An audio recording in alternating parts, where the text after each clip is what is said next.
A very special thank you to everybody who tunes in to the Justin Podcast. And I also want to give a special thanks to all my sponsors. I want to tell you guys about Planet Fitness. Now, I know you guys, if you've been listening to the show, you like, look, Justin, I told your ass I don't feel like getting up off the couch and exercising. Look, that's fine by me, okay? I don't mind that. I don't mind that. All I want to tell you is that there is more to this because, you see, not only if you sign up for $10 a month and go to Planet Fitness, will you be able to exercise your body, but you can also exercise your mind because as a member, as a black card member, okay, of Planet Fitness, what you also get is you can go ahead and you can subscribe to audible.com, so now you can exercise your body and your mind.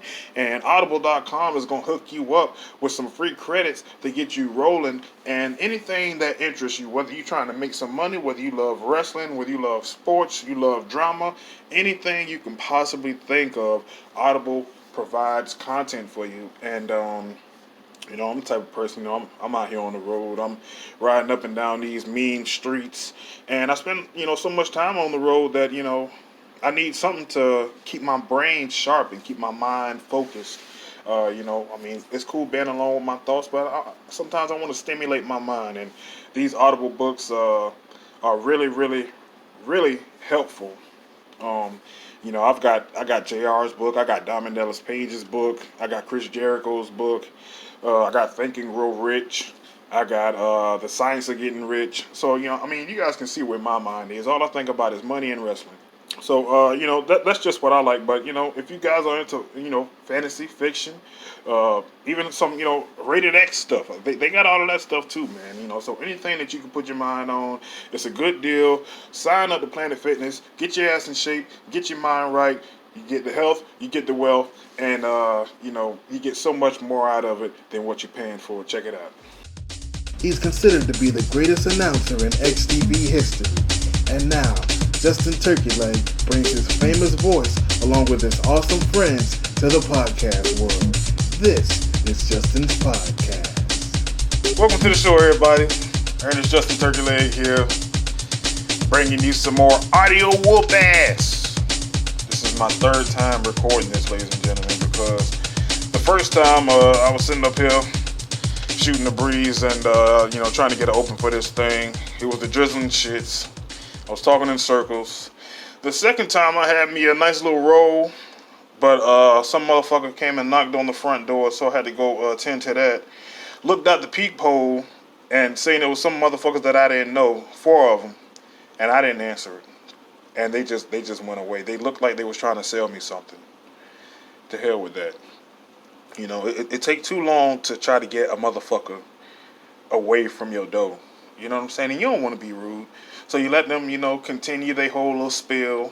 Yeah, get it off your chest. I'm not interested, but, it just depends on what kind of mood I'm in today. But, today I'm in the type of mood that's like, nope, I ain't going to even deal with it. I'm not opening the door, and you ain't going to even get a chance. And they figured it out. They knocked one time, and they got the hell on, They look like they trying to sell something, or they Jehovah's Witness or something going on. But, like I say, man, I don't want nothing to do with it. Of course, got a great guest today, JNW boss. I talked to him about 2 weeks ago. Whenever the Armageddon pay-per-view was wrapped up, and it was a great show. To me, it was a pretty damn good turnout. Still doing pretty good numbers.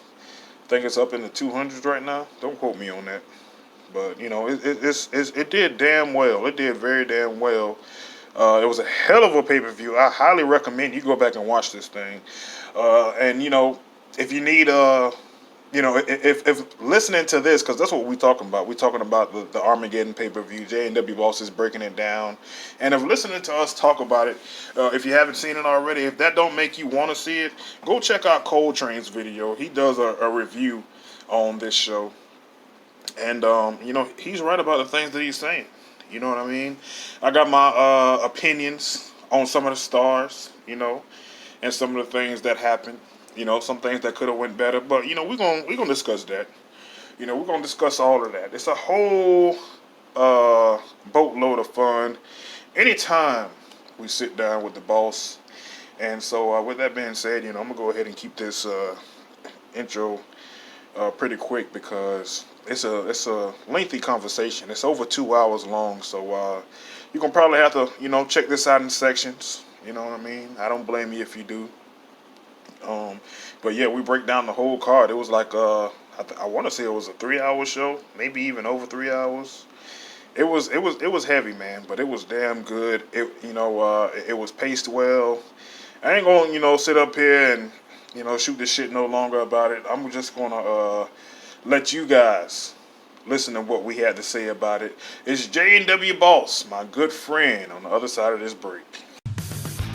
I'm not a real big football fan at all, but I know the football season is coming up, and if you guys, like to, place your bets, betonline.ag is a place that you can place bets for all types of sports. They got baseball, basketball, football coming up, but not just those sports, but they even got hockey, tennis. They got boxing, they got cricket on there. Any sport that you can think about betting on. BetOnline.ag's got it, and I remember once upon a time, I think that they had like the Royal Rumble on there. You could bet on who was going to win the Royal Rumble. Now I went on the website recently. I'm not really a betting man, but I didn't see WWE on there. You know what I mean? But check it out check it out for yourself. It's another way to be able to get some money in your pocket. And right now, if you go to betonline.ag, it's a 50% welcome bonus. It's a big fight coming up for the UFC, so a lot of people are gonna be betting on that. And if you refer a friend, you know what I mean. It's all kinds of different perks and things like that. So you want to look into that if you into that type of thing, making money, betting, live sports. I'm talking about they got live betting, man, and it's all kinds of ways to get paid on there. So I'm gonna say it one more time. Check it out, betonline.ag.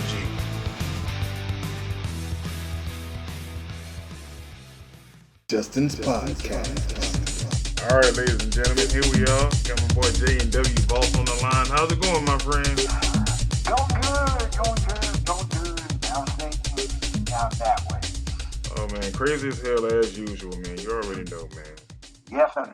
I don't know why I asked the question. Yeah, just a day in the life here at XTV. But of course, we here to talk about AOA. Just now released Armageddon. Huge success. Great pay-per-view. I just want to know, first off, how do you feel about, finally having this behind you? I know, sort of, off air, you and I were sort of talking about the build to Armageddon, and it was a long time coming, and now it's finally behind you. It was a long time coming indeed. I feel good. I'm happy that I was out there. I'm happy that, for the most part, I've seen, the successful people talk about, a couple of things as we get going. But I'm feeling good. I'm happy. I'm happy that it's out. I'm happy that I got a chance to show everybody. And it's hard work. It's over about 2 or so years of hard work. And it kind of looks like it paid off in that one show. So I'm happy about it. Yeah. It's definitely a good place for AOA to be, man. I'm definitely happy for you, man. Appreciate it. I feel like it was a pretty good turnout, for the grand show. Good point. I definitely think so too. Especially given the length, the length of the whole show at like 3.5 hours or whatever. Oh yeah, The turnout for that show was pretty good. yeah, it was pretty good, man. Considering that we are small channels after all. Correct. Yeah, but Take anything we can get at this point. Mm-hmm. yeah, of course, ain't no shame in our game, man. Good. I was watching the show a little bit earlier today, with a couple other guys, and even at the time when it premiered, some members of the West Side, joining me, and they even pointed out some things that they liked about it. They really enjoyed the music choice. The theme of the show. Took a little bit of inspiration from the WWE's actual Armageddon show, and to me, it kind of gave me an excuse to use the theme since I was going by that same name. So why not? Yeah. Why not? Even like some of the angles. or no, like were like some of the WWE angles or like some of the angles that went down at Armageddon, you know, did that inspire some of the things that went down here at this pay per view or not? Honestly, no. I No. mean, the only thing that really I took inspiration from WWE was A, name, B, theme. That was it. Everything else was just my choice. Okay. As far as how that played out. Yeah. You know, I just asked that. I mean, these rivalries definitely do stand on their own. You know, they Right. definitely stand out. And of course, we started the matchup. Or we started the show out with a great package. That really got the feel of what you wanted to how you wanted it to come across. Don't you feel like that? I definitely think so. And fun fact, you want to talk about taking inspiration from things. The music that was used in that video package, in fact, even the music that was used and what I was saying was Yeah. actually derived from the Mortal Kombat Armageddon intro. Okay. So I took a little bit of Okay. inspiration from that. So the music that's heard was like used for the character select screen, and I took some of the wording from the intro and kind of made it my own to kind of fit, Yeah. to fit, my show, Yeah. to fit my needs for the show. So We're that gonna was get the into that. inspiration from it. Because I was kind of thinking Mortal Kombat. It looked like Outworld. It Oh did. yeah, it did. Right, it did. Yeah. Yeah, it did. With the sky, and the open top, the open rooftop.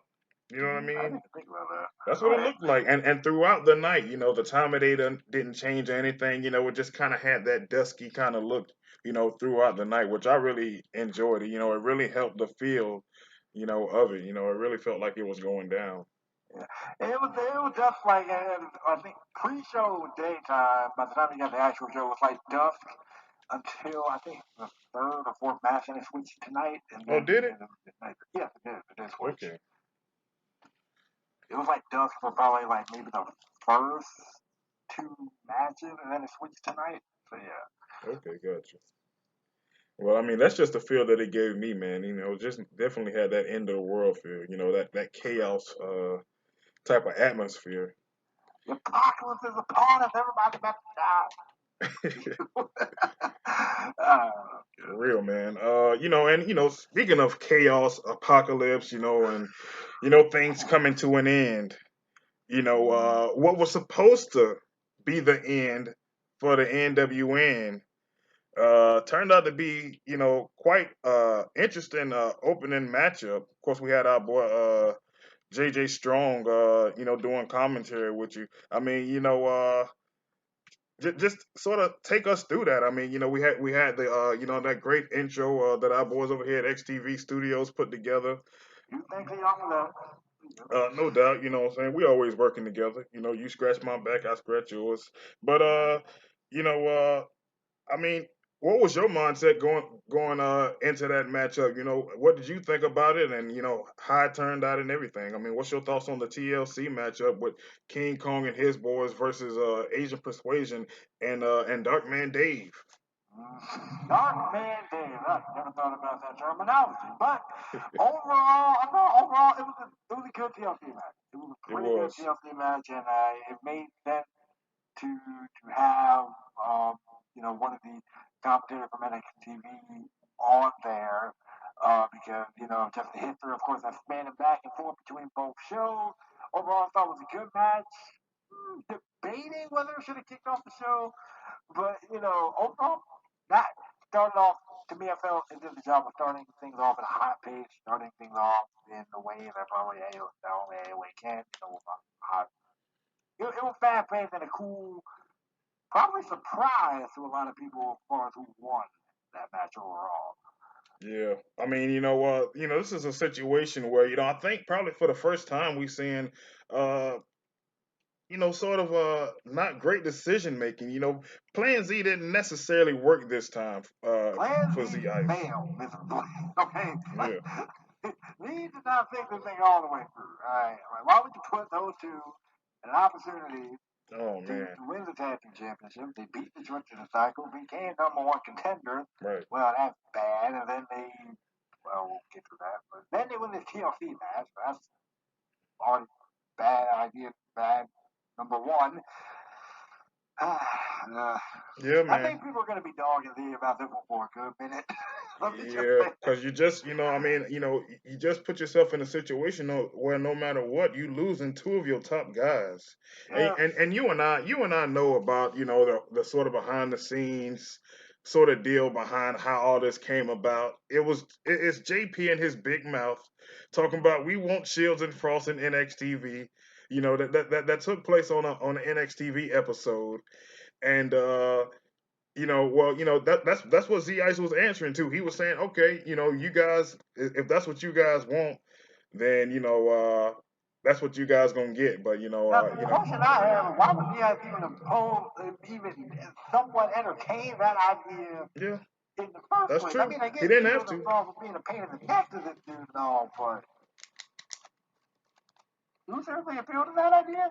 World Collide was supposed to be set in stone. That was supposed to be Benito, we done here, we do what we have to do, we Yeah, move on with the rest of our lives. right. And of course, leave it to the New World Nation and take things a step further, and the Yeah, DI hasn't been thinking clearly. yeah, it is. Oh Yeah, man. yeah, it is. It is. It just, it just continues and continues. To unravel and unfold, and it's a mess, like you said, man. I mean, but like you said, I mean, great matchup. I got some notes here. A couple different spots in the matchup.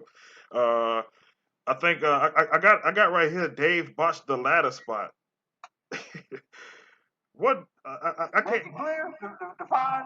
Oh, I think I know what you're talking about. Which Was it like he leaves the ladder against the ropes and I'm trying to remember the spot. Yeah, I'm trying to remember. I don't know. I should have put a timestamp on that one. Right. But I did put a timestamp on Frost not being able to powerbomb Dave, and then somebody made the comment that Frost probably lost a little bit too much weight, man. He ain't the same Big Papa Frost. I mean, you got to admit, he did slim down considerably. He did. Oh yeah, he definitely slimmed down considerably. He slimmed down and bulked up. And was that a good thing for him? I don't know. Cause maybe Frost in his original form. Oh no, that made it sound like he transformed like Dragon Ball Z type stuff. Maybe his original build, I guess. You could say that, probably Paul would have been able to lift Dave. Probably. David's a big dude. I'd imagine so. They keep saying he's 600 pounds. I kind of doubt that, but, whatever. I'm not going to be the one to ask JoJo's that to jo, his face. JoJo say a whole lot of crazy stuff on that show. The point she does, irritable. Very irritable. Anyways, maybe Frost's original form probably could have lived Dave. I guess it just didn't work out there, or he still could have just stronger than him on that occasion. Who knows? Yeah, I mean, but the match come to an end where Big Papa Frost pulls down the briefcase, and there it is, man. History is made. The NWN is coming over to NXTV. I don't know how I feel about that. Me neither. I'm still trying to process this whole thing myself. I mean, That's got to Shield be and hard. Frost. That's got to be hard for you to lose two top guys like that. That they got to hurt the roster, in the long run, wouldn't you think? Absolutely. I know some people are probably going to be happy about it, Darren. Um, and they're probably sympathize the deep down inside. While they hate the newer nation, our quarterback going to be the same without those two. It's not. You know what I mean? Yeah. If me myself, I mean, personally, I ain't on that new world nation bandwagon. Neither are you, Justin. But Hell no. yep, yep. But like, even though I'm not on a huge new world nation bandwagon, I'm like, dang, man, like we probably, might, maybe be missing guys. We don't know. Everybody's still trying to process that whole information. Well, at the Everybody's trying to same process time, things too. you gotta look at it also as an opportunity for somebody to rise up. That's a good point. You And know, stars have been doing that recently. A yeah, lot recently. yeah. So. We gonna probably get into that too. Who is gonna fill that void now that the big dog Nate Shields ain't there no more. You know what I mean? Right. When you think AOA, that's one of the top names that you think about, and he's not there, and neither is Dwayne Frost. I mean, I'm very interested in seeing how this story plays out. Because now the ball is all in NXTV's court as far as the NWN. There's no representation of the NWN on AOA. Am I right about that or what? That is we still technically got Monsters there, That's but true. without Monsters pretty dominant just on his own. But without Shield and Frost, that kind of. I mean, I'm not saying Monster can't defend himself. That's the last thing I'm trying to say. But if guys wanted to, rid AOA of New World Nation members completely, well, they got one big dude to try to do that against. So Monster technically, you want to count him. Okay. But yeah. Well, like I said, it's gonna be very interesting seeing how that plays out. But was the little conversation between Terry Williams and Z Ice, is that what came after that? Correct. And what were those two talking about? I don't know.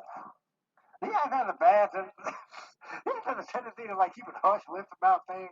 Like he'll show and of course this is probably VI doing. Okay, he would be the one to show the conversation with the private. I guess it was supposed to be a private conversation between him and Terry, because he was telling me, he was telling some of the other superstars, like, listen, Terry and I, we're going to be talking. Whenever we talk, don't come near the office. Right. But of course, he will be the one to have cameras in the office. That way, everybody else can see. That way, everybody can watch what's going on. But of course, whenever everybody was asking about it, he wouldn't say nothing about it. So I don't know. Something about a backup plan and okay. Well, I mean, how many times do you ever even see Terry Williams on screen talking with Z Ice? That was the first time, if I remember. Well, no, other than what was revealed during the Raylan show. Other than that, but well, not often. Well, here's the thing. Well, I mean, that's a TV show, but I'm just saying, that recently, we've seen the deal going on with Z Ice.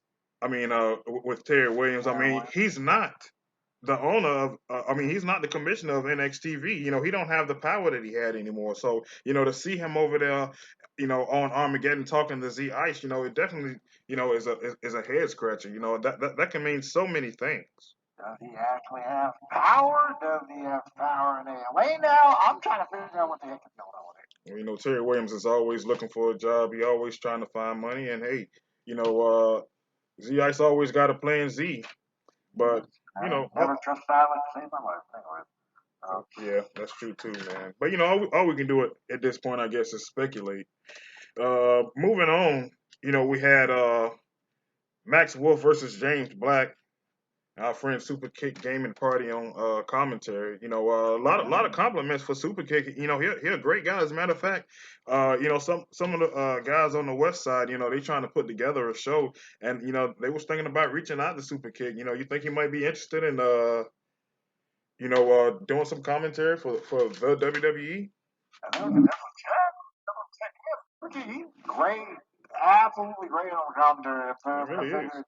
Whenever, yeah, myself, we were reaching out for guests to be on commentary. We're like, okay, what guys, what people do we know that can match, that can fit, certain, matches, and who better to fit that match than Super K because of his, history with Wolf, his history with Black. I mean, he knows those guys, long before I did. You know what I'm saying?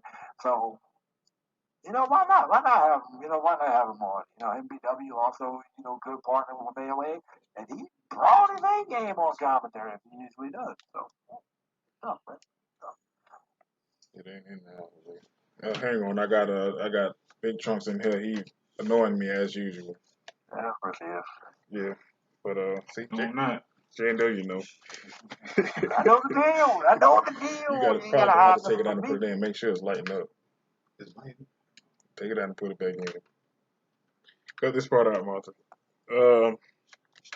But I mean, it was a great matchup. Great story going into the matchup. You want to kind of catch everybody up on that, because it was a great build. Okay, the build essentially was, well, back up a bit to Dead on Arrival. After the opening match, which at the time for that show was Jason Wells versus A2J, Austin Aries attacked A2J. James Black came out, hit the blackout to Austin Aries. We thought he was doing that to save A2J, but he just hit him with the blackout from there. And then at that moment, Black kind of just went quiet about the whole thing. I mean, we saw his whole demeanor and stuff on the inside of the ring, but we never ever, well, until recently, got a exclamation point action. And apparently, so he came out, grabbed AOA cameras, and he said, "Hey," he came to me later. He said, "Hey, put this out there," and I'm like, "Okay." So I put it out there, and he was, revealing all types of stuff about Mac Wolf, calling, calling him a saying that basically he was trying to say that Mac Wolf was holding him down, was intentionally trying to hold him down and all of that. And so, and of course, at that moment, Right. they were Black was trying to do everything in his power to get under, Wolf's skin Right. by just getting in his face. They talked it out, and Wolf admitted, sort of, that, he didn't say anything to VI, but he was saying it for his own good. Black wouldn't buy into it. Then from there, Black just kept stooping lower and lower and lower, bringing in Wolf's old rival, and then even putting their hands on their trainer. Right. So, all of that. Yeah, I mean, a completely different side of James Black, but and here's a guy that has been sort of kind of under the radar. I don't think he's on everybody's favorite list. You know what I mean?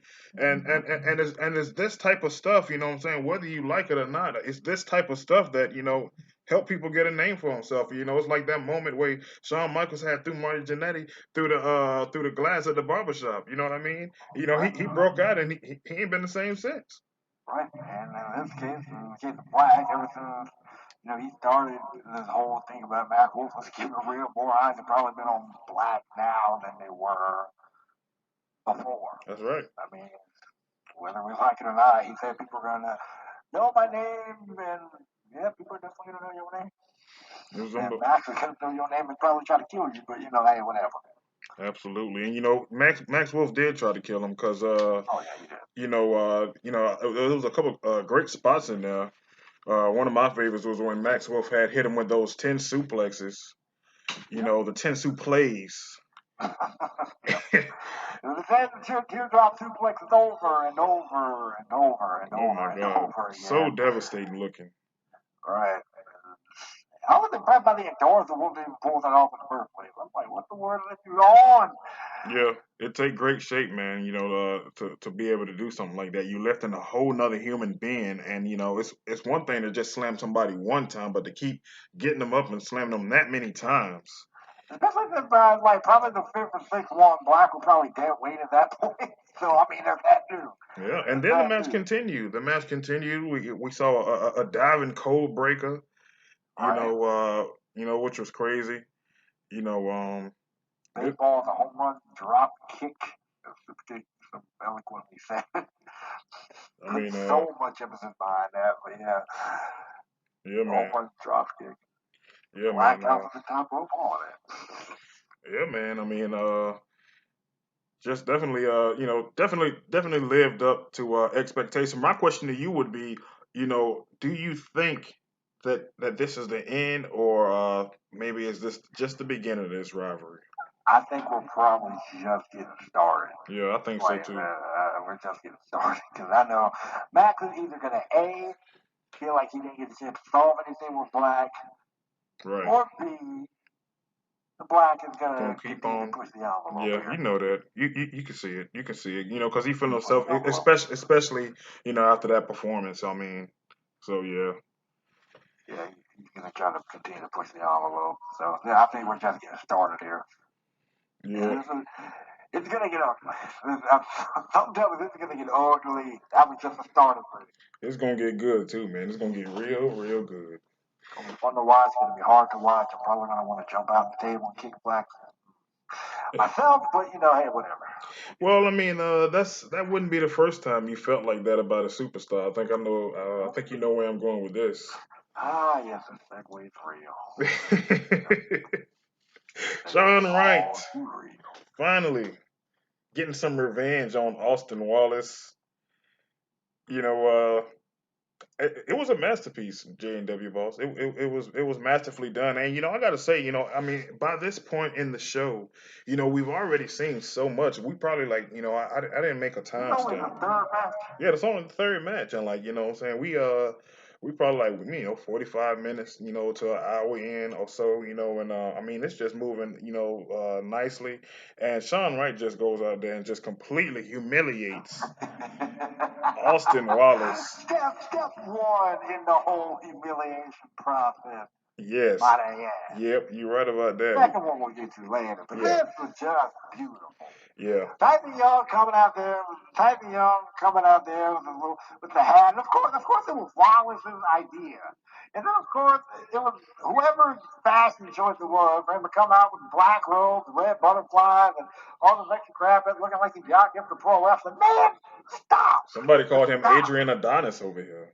I don't Yeah, remember who being a that straight was. up prima donna, I absolutely agree. Thank you very much. Adrian, the old school wrestler Adrian Adonis, Yeah, or absolutely. Buddy Rogers even. Absolutely. Yeah, Absolutely. Mm-hmm. yeah. Well, Yep. I mean, it was fun while it lasted. No, he deserved no round for that. He deserved every round for that. He did. I mean, and like in I'm no not time, complaining. Austin Wallace, was pinned. And yeah, man, we got us a new champion, a new All-Star champion. And I got this in my notes. I was gonna mention it a little bit later on, but I'll just go ahead and mention it now. Uh, I guess I'll bring it up with a question and ask you. What does the All-Star title mean to AOA? Because we've seen Austin Wallace, and whether you like him or not, he is a piece of crap heel. But at the end of it all, it's very entertaining. To me, that's kind of like what the All Star Championship could signify. It could be that entertainment championship. What does it mean to you? Personally, remained the All-Star Championship under the reign of Wallace. Yeah, it did. I'm willing to admit, provided a couple of entertainment moments. It did provide a couple of entertaining scenes, and whether I like it or not, Wallace was the guy that kind of made that All Star Championship what it is. And I think now under Sean, I mean, we had the entertainment reign with Wallace. I think now we're about to see what guys can do. You know, from the work rate aspect of the All Star Championship, since someone like Sean has it now. You know what I'm saying? They could Yeah. probably mess around and be, I don't know, probably provide matches along the lines of the old WCW cruiserweights. I mean, given Sean's size and everything. You Yep. know what I mean? Yeah, yeah, it definitely does have great potential, especially now that we've got this. Now that we got this title change, because what has happened here is that we got Austin Wallace. He's held that championship for for so long. He's been that piece of trash heel. That you want to see him lose so bad, and now finally here at this big show where everybody's watching, Sean Wright has become the champion. He humiliates Austin Wallace, and now we got our eyes on the champ. This is a big moment for Sean to really you know uh, take advantage of this moment. Right, yeah, he can definitely cement himself with this. We heard Sean say that finally he took the championship on. He said he's going to try to bring prestige back to the championship. I'm kind of curious to see what exactly Sean has in mind when it comes to bringing Right. prestige to the championship. Does that make sense? Well, I mean, correct me if I'm wrong, but I mean, isn't he only the second All Star champion? Yes, he is. So I mean, he would have to, if you didn't like Austin Wallace's title reign, he would be just bringing prestige to the championship, period. That's a good point. That's a good point. I guess that's probably why I brought that up because they know probably people hated Wallace's, title reign. There were some Yeah, people that loved it. Some yeah, people that probably yeah, saw it and then got sick of it because it's like, oh God, the same crap with this dude. yeah. That was the point. That happens. That That was the happens. point. That happens. But yeah, man. I mean, to me it worked. To me it worked, and to me, I even put in the comments. I thought that Austin Wallace was going to retain the championship. I didn't see it, being Sean Wright's night. But lo and behold, it was a pretty quick sweep, feel good moment for everybody, and you know, like we said, it will continue. This is only part one of the feel good moments with Austin And Wallace. fun fact, Sean has beaten Wallace 4 times. Oh He is wow. 4-0 against Sean, or against Wallace. Yeah, Sean is 4-0 against Wallace. So there you go.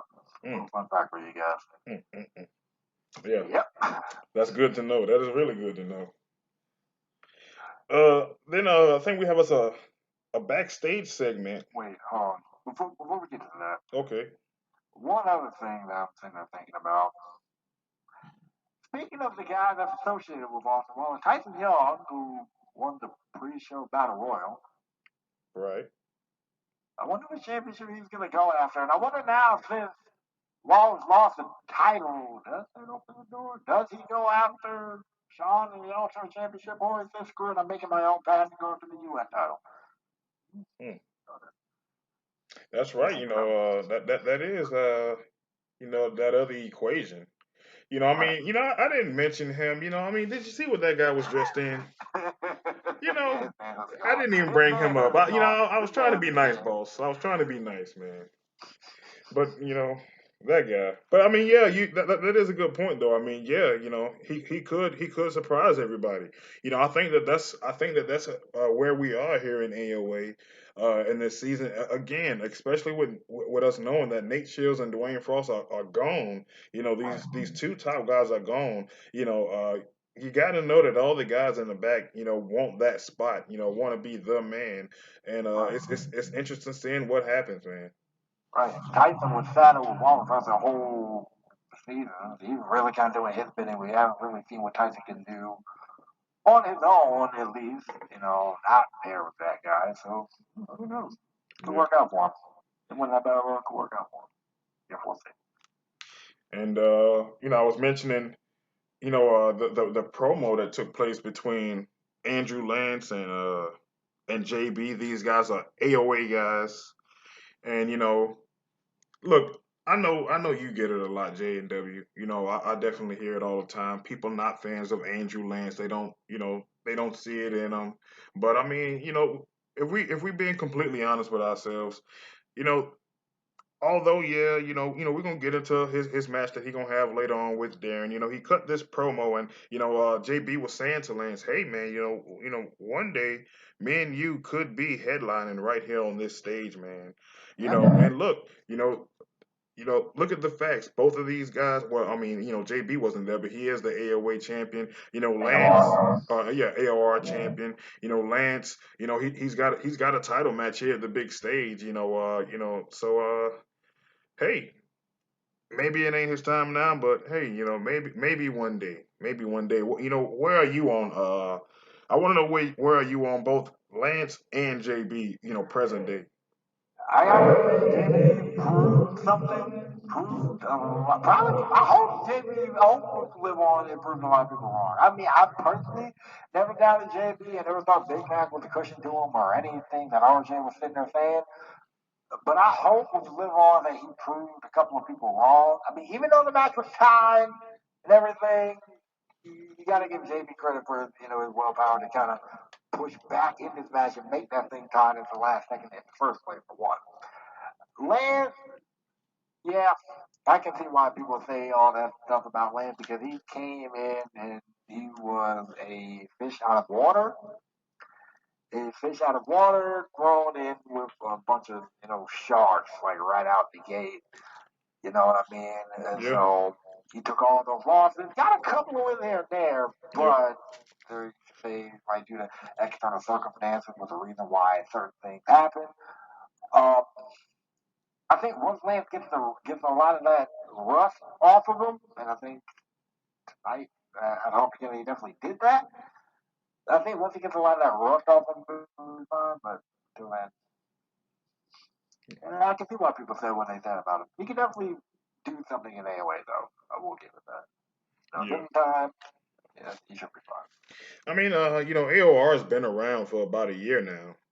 You Right. know, it's around about a year mark, and I think hasn't JB carried it like this whole time, right?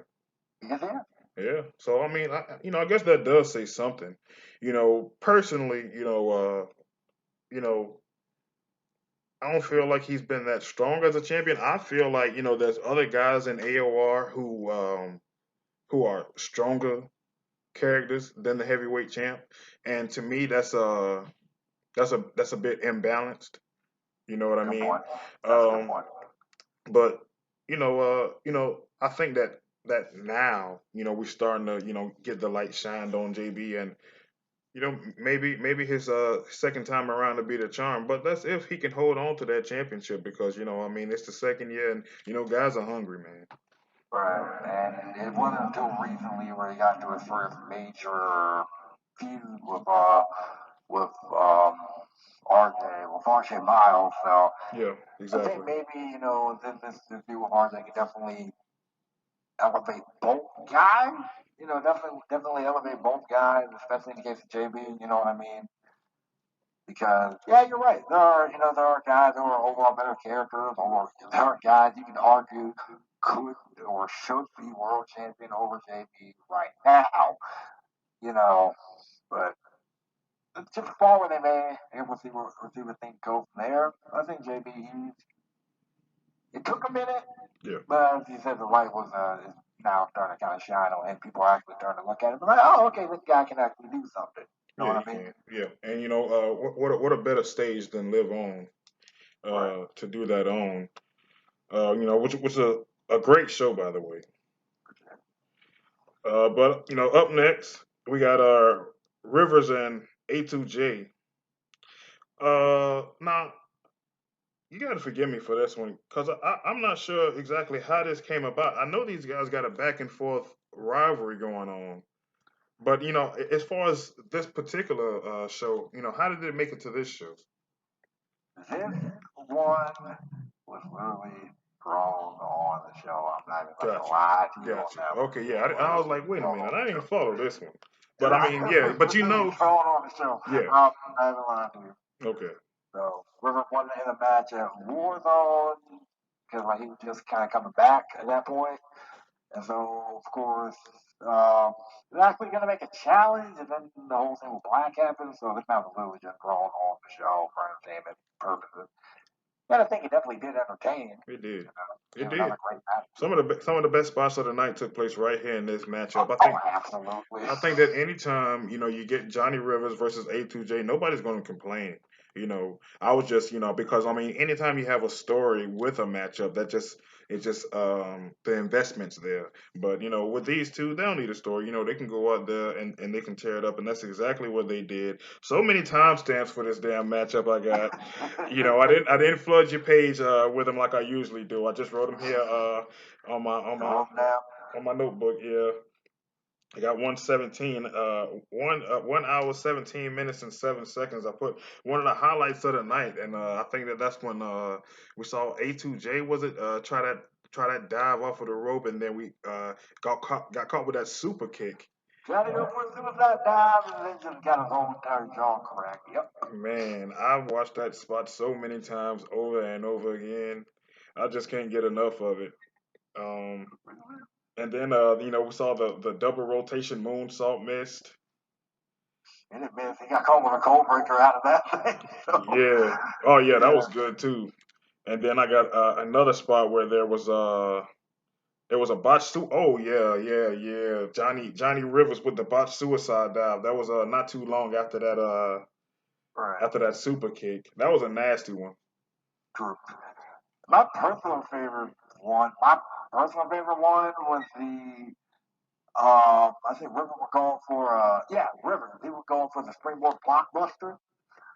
He was bringing on the ropes and going for a springboard blockbuster, and A2J caught him into a brainbuster. That was just one of my personal favorite spots in the match. That's just me personally. I remember that you had pointed that one out, and I think I missed it. I missed it the second time around. Hmm. Yeah, yeah. Now, did that happen before the super kick? I think it happened after the super kick. I think River rolled him back in, Okay. and it's spot where Rivers is on the apron. I think it was after the super kick where he tried to springboard in and then got caught with the brainbuster. It's hard for me to remember the sequences. The order of some of this stuff. It was Oh crazy. man, yeah, it's hard to keep up with those guys, but I mean, it's definitely worth going back and checking out, guys. That's listening to this A2J versus Johnny Rivers. I mean, it's just a great matchup. You definitely know it's going to be a future AOA classic. Oh, We absolutely. already got one up on AOA, so and yourself. I mean, I'm sure we've told you about some of the classics that they've had right here at house shows that we just weren't able to We record, haven't but. seen, yeah. Yeah, but you can never go wrong with A2J and Johnny Rivers. Oh, Um, definitely not. A2J though, you know, coming out on top. Finally picking up the win. Hi, Tom Bodette wearing a poncho to prove a point. Ponchos may not be in style, but mark my words, they will be. How do I know? Well, we've been saying Motel 6 has clean, comfortable rooms for the lowest price of any national chain for years. And now suddenly frugal is all the rage. What next? One word. Ponchos. Book your room online at motel6.com. I'm Tom Bodette in a sassy poncho for Motel 6, and we'll leave the light on for you. Justin's Podcast. All right, ladies and gentlemen, we are back. It's been like a whole week later, but through the magic of TV and radio land, it's only been a few moments. We got the boss on the line. You good over there, boss? Yeah. We sounded a little bit different. We had to, switch up the recording style, so that's going to explain the difference in sound. Right. But in any event, we sitting up here, we talking about the Armageddon card. Great night it was, and just before the break, we was just about to get into Dakota Kai going one-on-one up against Carolyn Amber. I wrote here in my notes, I said, not surprised, but a good match. Carolyn is the new queen of the women's division.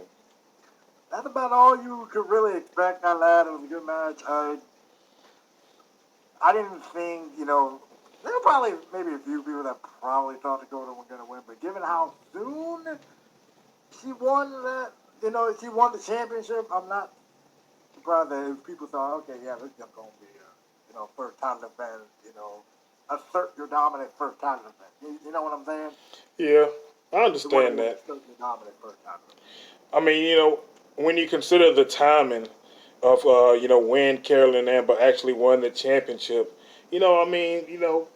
episodically, she necessarily hasn't really got a chance to really get on the roll as that dominant women's champion. So, this is just another notch on her belt here. Yep. Yeah, nothing wrong with it. But, to Dakota's credit, she definitely put up a hell of a fight. Oh, absolutely. It was a surprisingly great matchup, for what it was.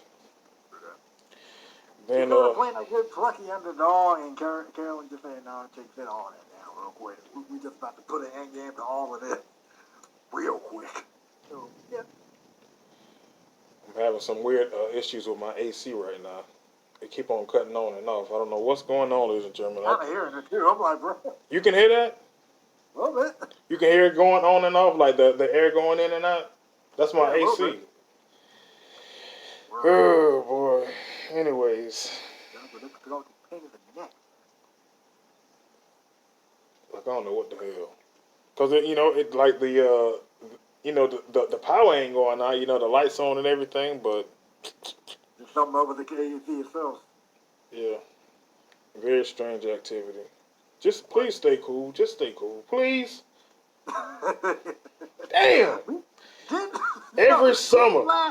Around the time last year, didn't the AC just go completely out? Or was it like too cold or something? Was it like too cold in there or something? It got too hot, then it got too cold, far too cold.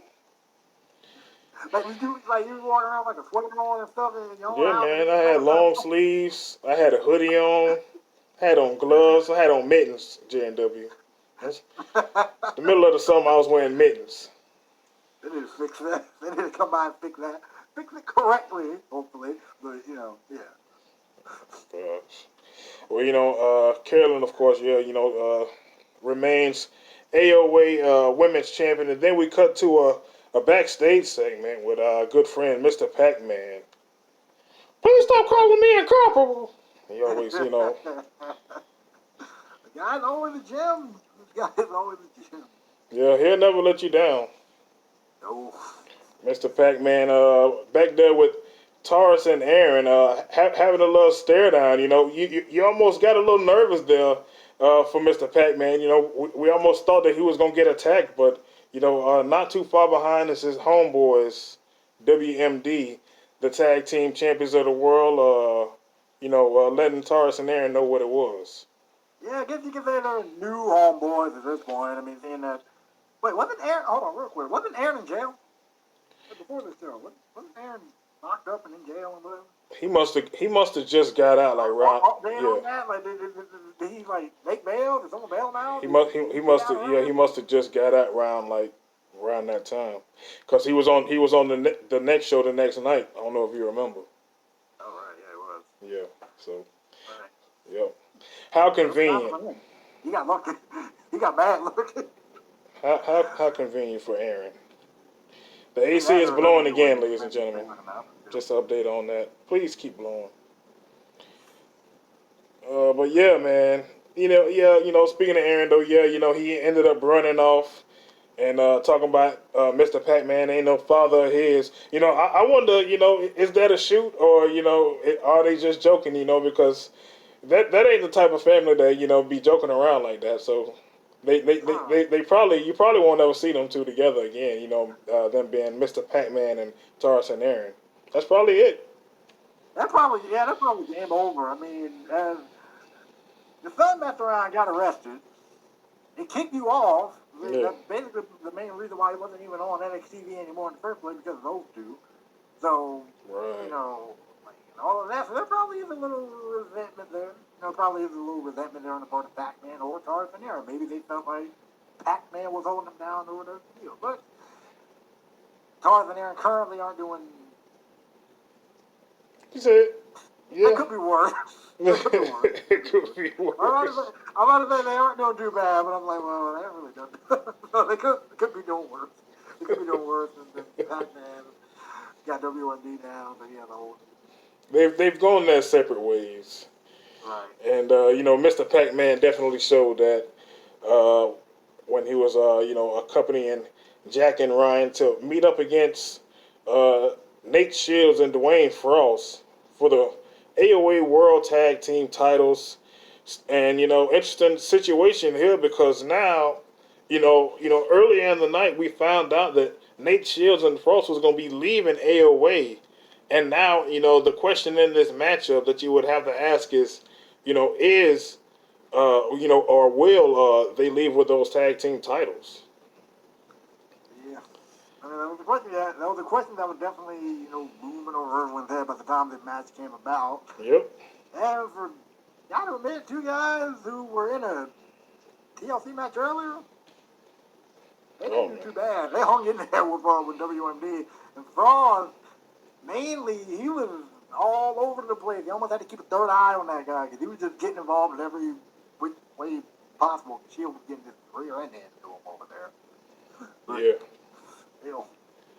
They did whatever they had to do, and they walked out tag team champions. VI, you a fucking moron for that, man. Come on, dog. Well, Z-Ice even showing that, hey, man, even players can make mistakes, man. But yeah, man, the matchup came to an end when Nate Shields. This was a big one. Yeah, man, grabbing both members of WMD up on his shoulders and just tossing them. I can't remember who that was. I think that was Ryan that got tossed the furthest. From that. It was Ryan that got tossed the furthest. Man, he took a hell of a bump. And yeah, it wasn't too long after that it was the 1, 2, 3. And yes, the Maniacs Unleashed not only have come at this point to NXTV, but they are the tag team champions, and I guess they done brought along the AOA tag team titles.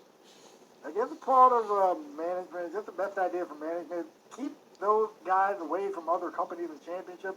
What is up with these guys and going to different companies, winning championships, and then taking them back to their own show? Wow. Seriously. Yeah, that's true. Raw did one with the All-American Championship. Now they did it with the tag team title. Wow. Fun fact, Frost almost did it with the NBW World title too. Fortunately, Max Wolf captain in an opportunistic championship or opportunistic briefcase or whatever happening, but Frost almost did it with the NBW title. The Max didn't cash in. There's some real belt collectors around here, man. To say the least, man. To say the least. Unbelievable. It was a great matchup, a great showing. One of my favorite matchups of the night. Had our good friend Gorgon over there. Blade. Oh, And, following that, we had a promo from Darren Talton. I thought it was real cool, the way it was set up. And, I got to thinking about it, once I looked at it, the second time around. At the beginning of that promo with Darren Talton, where it's kind of like zooming in on him, right. Yeah, what would have been real cool is if it would have said like right when it got on his face, and then like right in that space to the left of him, it could have been like Darren Talton, AOA World Champion. And then it would have been like it would have been like like going in black and white, and then he would have just cut his promo. And check this out, even moving forward, like that can just be a thing that AOA guys do, like like a segment, like boom, like just the way they did that with Darren. They might do it with somebody else, and then they might cut a promo, or something like that. Maybe have some music in the background playing, and they just represent, because it was a damn good promo from Darren, talking trash, to Lance, saying that he don't really cut the mustard, and Darren is Mr. AOA and things of that nature. He didn't need a pep talk before he goes out there and does what he does. Yeah, man. It was definitely built as an uphill battle for Mr. Andrew Lance, and then right after the promo, we have the matchup between Lance and Darren for the AOA World Championship. What are your thoughts on this, boss? I'm gonna let you take the floor. Fair enough. Okay, the AOA World Championship match between Darren and Andrew Lance. The misogynistic dude himself, J-Dog, and I were on commentary. I remember your stuff from the pre-show, but anyway. No comment. Yeah. Anyway, they and I were on commentary for that. I think overall, I think we did a good job on commentary, telling a story. And as far as always, belts go, as far as the match itself goes, to me, I think Lance, this was okay. I think everybody knew who it is. Okay, let's not. Well, then again, poll on Twitter says 60-40. So there are actually people that were believing in Lance here. But 60-40 for Lance? It was seriously 60-40, yeah. It's got to be somebody in there that don't. It's some casual fan out there that don't know what the hell they talking about. Don't even know who Andrew Lance is. Talking about. Oh, you know who it is? You know who it is? Because you know that Darren Talton got heat out here. So it's probably just a Darren Talton hater. People that got heat with Darren. Yeah. He be all over the place on Twitter. Yeah, I see this. Yeah. So. Anyway, it was seriously 60-40. So some people believe that's fascinating. But yeah, a lot of people didn't, and a lot of people did. Jordy did. And so I think everybody knew Lance was going to lose this thing, but in a losing effort, he at least showed that he, I guess you could say, belonged. If that makes sense? We saw him losing in weeks leading up to it, and you can say the only 3 wins he got, one of them was on an episode of AOA Live, and then the other 2, one of them was against Jay Morgan, who was all types of mentally out of it. Were railing and everything. And then he got another one against Adrian Oxley, who you can argue up until that point hasn't wrestled in about 2 or so years. So, yeah, you can say there's an asterisk next to all 3 of those wins, probably minus the one against Gargano. but he showed out. Okay, I would at least give him credit there. He showed out. He did. You know, and you know, you hit the nail on the head. You know, he showed that he fit. You know, is he ready to be on that level? You know, hey, Clearly not. hey, I mean, you know, he performed, you know, in a great match against the world champion. I mean, he went the distance. You know, it was a lot of false finishes in that matchup. You know, it told a great story. You know, and you know, he was I mean, he came close. He came close. I know, you know, almost don't count, but hey, you know, with some training and something else, I don't know what it is missing. Get more time under his belt. You know what I'm saying? Yeah. If they get some more time, get some more, you know, maybe we see him a bit more, you know what I mean? Maybe if we see him a bit more, he gets some time, maybe during this time off before he has called everybody back in. Well, maybe during this time off, he, you know, shake himself up a bit, change a couple of things, move, right, retire, whatever the deal. Yeah, you know, I mean, I think that truly, you know, what would be the kiss of death is if Andrew Lance, you know, goes from this Armageddon world title situation and then just ends up, you know, back at the bingo hall at the bottom of the card. You know, that'd be a tremendous shame. He's got to figure out a creative way to make himself look like a star, man. You know, he got to stand out from, you know, from the rest of that AOR crowd. In a world where you, in a roster where you have Darren, who's at the top of his game, ain't nobody touching him at this point. Jordan and Michael, they're doing their thing, and every time they talk, people want to listen because what they do is so unique in their promos and all of that. Yep. And the land of giants, as people like to call it, yeah, you really got to stand out. You got to. And, you know, you got to stand out at this point. And then even in AOR, even if you were to go back to AOR, who's to say he would still have that same momentum, that same heat that he did whenever he started out there in the first place? You know what I mean? Because now you got JB starting to find himself.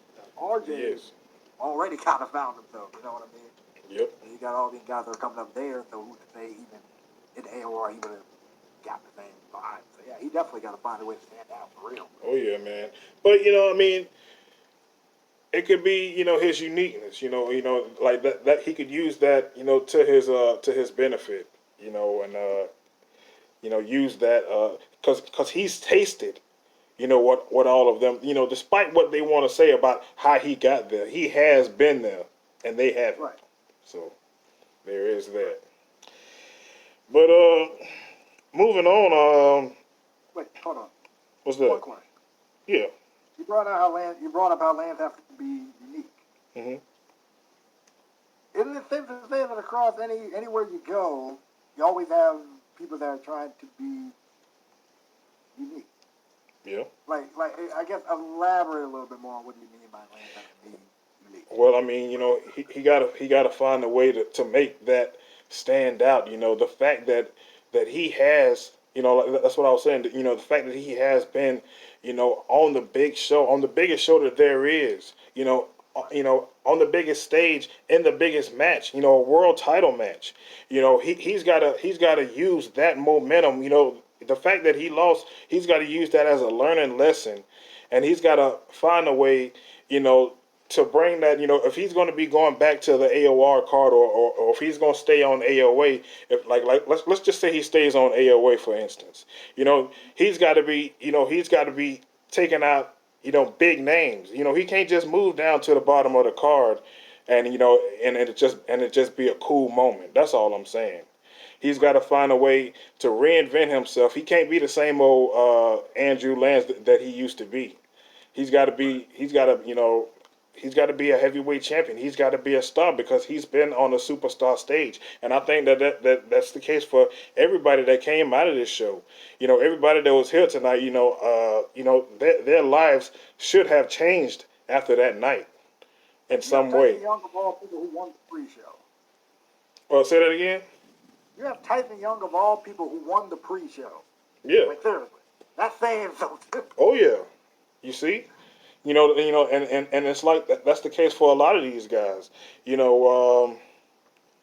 Just like Austin Wallace, being humiliated by Sean Wright. It was Sean Wright's night here tonight. That was a perfect segue right there. Yes, it was. Yeah, it was perfect. It was perfect. For Sean Wright. step by step, humiliating them, making them take a lap, beating them with the cane, just doing every possible thing that he could, to poor Wallace there. Yeah, I said it. Poor Austin Wallace in the donkey suit or whatever the hell that was. I loved it. I loved it. It was golden. It was gold, man.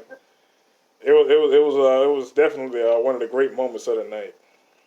Yeah. It I really think was. in turn, this is definitely going to lead somewhere. That's definitely going to kind of lead somewhere. If you remember seeing Jason and Austin talking about making change or whatever to AOA, but apparently, from all accounts, they're pretty serious about this thing. Like, I was making a joke, or I've been making jokes like I've been seeing change and stuff like catering, but apparently they're being dead serious about this. So I don't know what they about to do, but Yeah. I think we touched a little bit, before about, I touched on the All-Star Championship and its meaning. Enlighten the people on, I mean, what is the uniqueness of the All-Star Championship? And what does it symbolize in AOA? Okay, the idea of the All-Star Championship was it was kind of it was one of the two. A, to give since at the time we only had the U.S. title, and that left a lot of guys with not a lot to do. Mm. That we brought in the All-Star Championship, but the All-Star Championship was also kind of meant for people who are on the way to or are at the moment having all-star performance. Because keep it real, Austin Wallace before winning, actually, yeah, not before winning the championship, even though he was losing effort against, even though he was having this losing effort against Sean, people were definitely noticing him because each match they had is like, okay, well, is he going to beat him this time? And if he doesn't, what is his backup plan or whatever? And where you have the thing with bringing Tyson Young in and all of that stuff. Gotcha. And let's be real, people at this point kind of pair Austin Wallace with this All-Star Championship and the long cheating that he had with it. Mm-hmm. You know what I mean? And just how he was always coming out with something gaudy like the cake, or this time he went the whole night and with the robe and the music and the lights, having Tyson Young dressed like a corporate jester and all that. Oh So yeah. So Wallace decided to use his status as All-Star Champion to show it off via his look. yeah. Right. I think Sean is going to kind of use it to show off, the in-ring, the guys who can get it done in the ring. You know what I mean? Yeah, I hear you on that. It's definitely gonna be interesting because Wallace had the championship for such a long time.